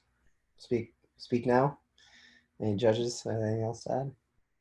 All right. Okay. Thank you, Zayad. Persona Insights. Round of applause. Great work. Thank you. Team 40, Sci Guide. And then Propa End, Team 5 is on deck. Yeah, can you hear me? We can. Yeah, Eric, let me know and I will switch the slide and time you. Great slide. Yeah, so Eric Kanegi, our team is SciGuide slide. So the problem we started with is that the media is not a good translator of science. This is what happened from March to April in the US, where the guidance on mask wearing changed drastically. And our question starting out was, does the general public care about the science behind that? And can that science actually help with the policy changes? So to better understand this problem, we launched a survey yesterday morning. We had about just under 300 people fill it out. What was interesting is that a huge number of people are looking to science to understand COVID-19, but their trust in what they've heard about the science is very low. And the number one reason was because the recommendations change. So science is not an answer, science is a process, and this can be very confusing. Slide. So the key to understanding, to our understanding of this was understanding the three-sided marketplace that is science. So you have researchers producing the product, the valuable commodity that is science that policymakers then sell to the consumer, to the public. What gets lost in this is the human element. So the non-scientist public, they want and deserve to know the science behind the policy. Slide. So our customer is policy marketers. These are the people who have a budget. Their mission is to turn policy into behavioral change.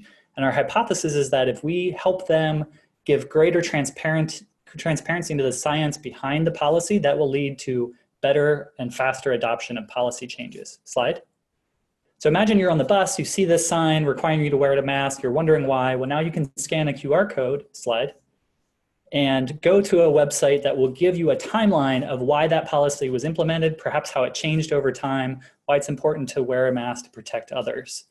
Our service makes it really easy for the marketer to post this simple guide on every channel they have, Facebook, Twitter, their website, wherever they want, print it via QR code. Slide. So we interviewed a subset of our survey responders, and we heard they really like the timeline concept and simplifying the research down, but not dumbing it down too much.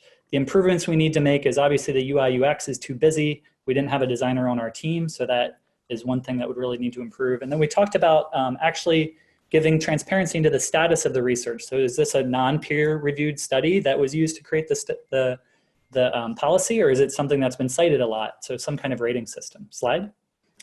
And then we spent the rest of our time on a business model. So we actually talked to a handful of government policymakers and decided that targeting municipalities between 10 to 200,000 people would be a good niche for this service. It's really hard for them to communicate the why of new policies. They have small teams, they don't have a lot of scientists like the big cities do, and they need help. Slide. And so our team came from 4 continents, the data scientists, entrepreneurs, students, and doctors. And what we're looking for is a trusted science authority and a local government to launch with.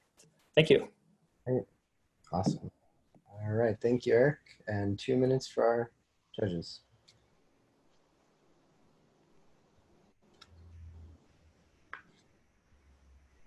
So I think the recommendation against wearing masks was not based on science. It was based on the shortage of masks.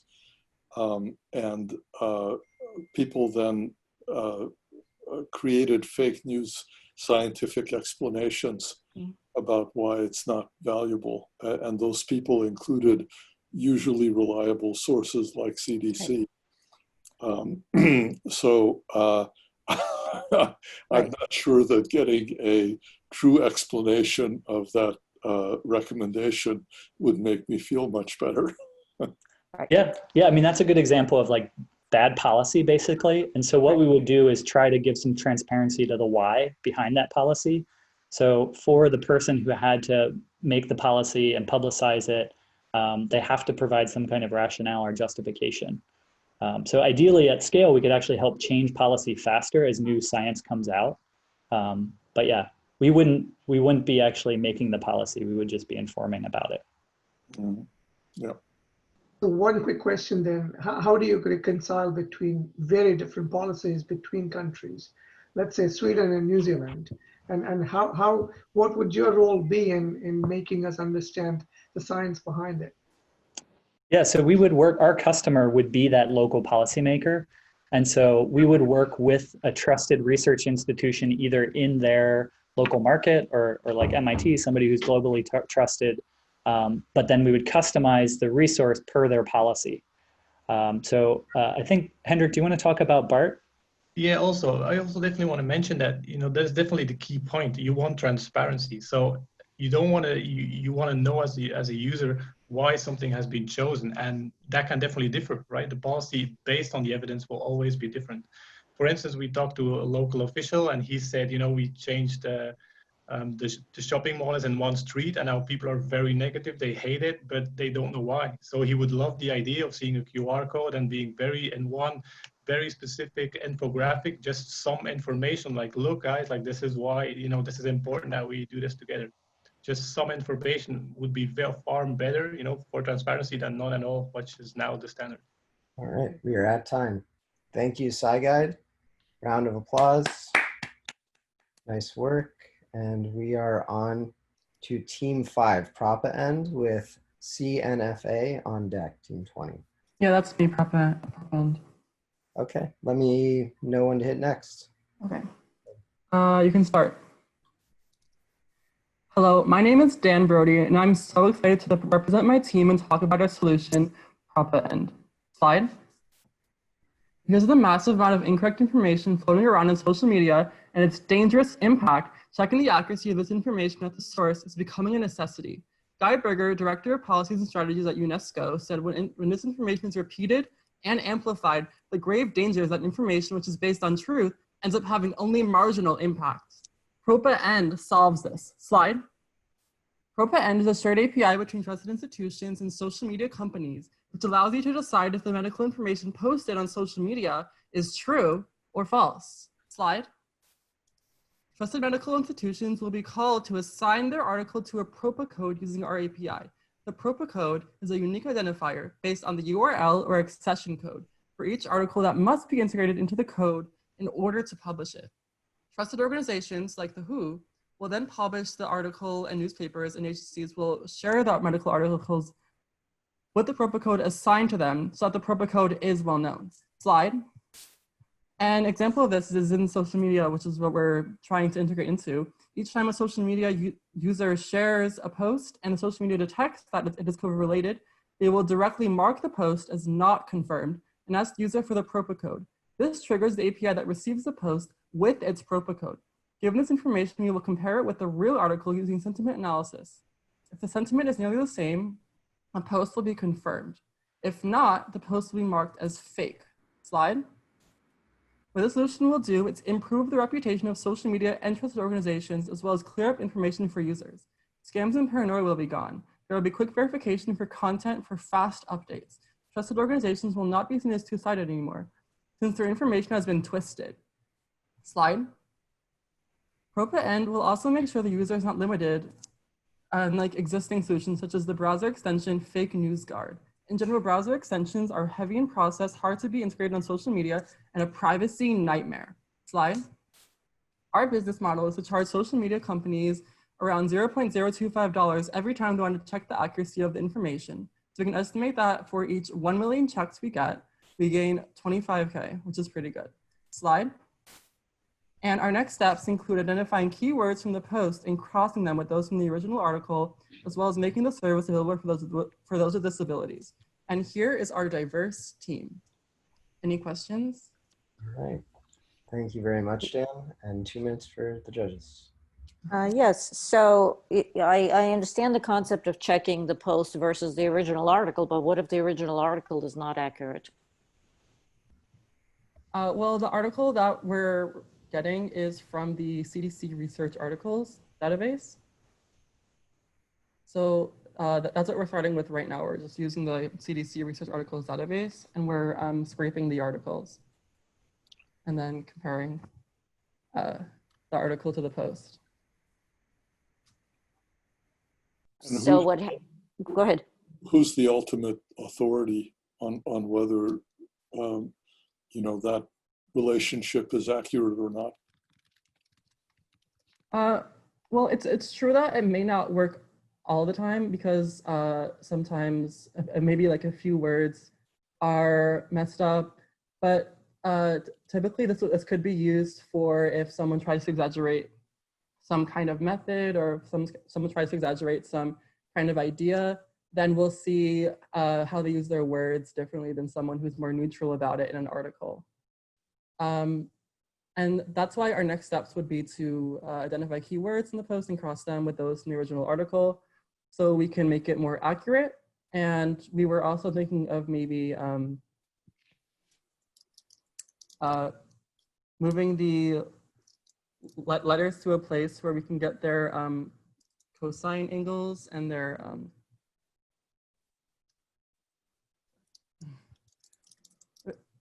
we were trying to embed words in some space where the cosine similarity and Euclidean distances would also sorry,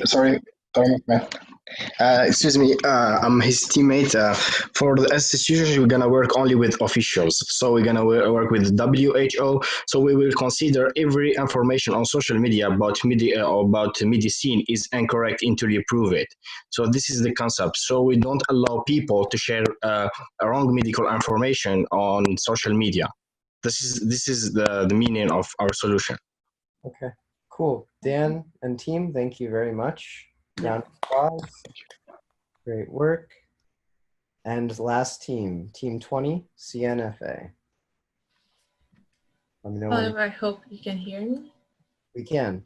Yep. Okay. Let me know and I'll switch your slide and get started. Next, please. Oh, sorry. Hello, we are here to present our app SkyTruth, Scientific Information Validation Platform. It's an app to check the validity of COVID-related news. Next, please. So the problem that we are trying to address over here is how do we identify fake news about COVID and social media? Next. So did you know that about 86% of the global citizens have been victims of online fake news? With the onset of COVID, there's a lot of fake information about Corona being transferred through social media. And this can cause, even though it might seem trivial, this can sometimes cause very serious impact on the community. Next. The solution that we propose over here is an app to check the validity of information regarding Corona. So what makes us different is our features of the app. We have different types of user input. It's not a plugin. It can be used to check any information regardless of where you obtain it from. And it can be even used for social media platforms with encoded messaging systems. Next. So how does this work? Let's say the user wants to check if a Twitter message is fake or not. The user uploads a screenshot of the message into the app, and then the app outputs the same screenshot with a fake or approved label. Next. So this is a user interface designed by my team with the app's concept in mind. As you can see, the app is region specific. It has two user input options, one being screenshot upload option and the other one being written text option. Next, please. So this is the business model of our app. Our key partners will be users, news channels, and social media. The key resources for our database will be WHO, CDC, and other government-approved validated health websites. We are planning to release a free version of the app available to download at the app stores. And we are planning to finance this using through advertisements, sponsors, and grants. Next. To summarize, SkyTruth is an app that identifies fake news regarding COVID. It's region specific. It can be used by anyone who owns a smartphone. I can assure you that this app is an absolute necessity to prevent spreading of fake news, which can even lead to adverse events. Next. This is my wonderful and diverse team. We have members of different backgrounds, such as biomedical engineering, pharmacy, political and data science, and computer science engineering. Thank you. Great. Thank you very much. Judges? First question I have is, if I may, your example of hydrochloroquine itself, based on the country, it is still a recommended treatment in multiple countries. So when you're talking about government approved, how can you say for sure it's fake news? Because it is, the evidence is not fully out. It's a lot of conversation ongoing. So how would you arbitrate between these wildly different ideas early in the process? So that's one of the features of our app, is it being region specific. So there will be some of common databases that the app will use, but most of the databases will be specific to the region. Like in US also, the laws and regulations, everything varies according to different states too. So as you can see in the example, it will be region specific. Right, but how can you say that it's fake news? So in Africa, you would say it's not fake news, but in, let's say, UK, it's fake news? Oh, so like that. By fake news, what we essentially mean, it's the news that's not approved for that region. If you, we have to take a meaning on that. Well, so I'm curious about the usual things that we've been harassing a lot of the teams about, which is how do you make all these judgments?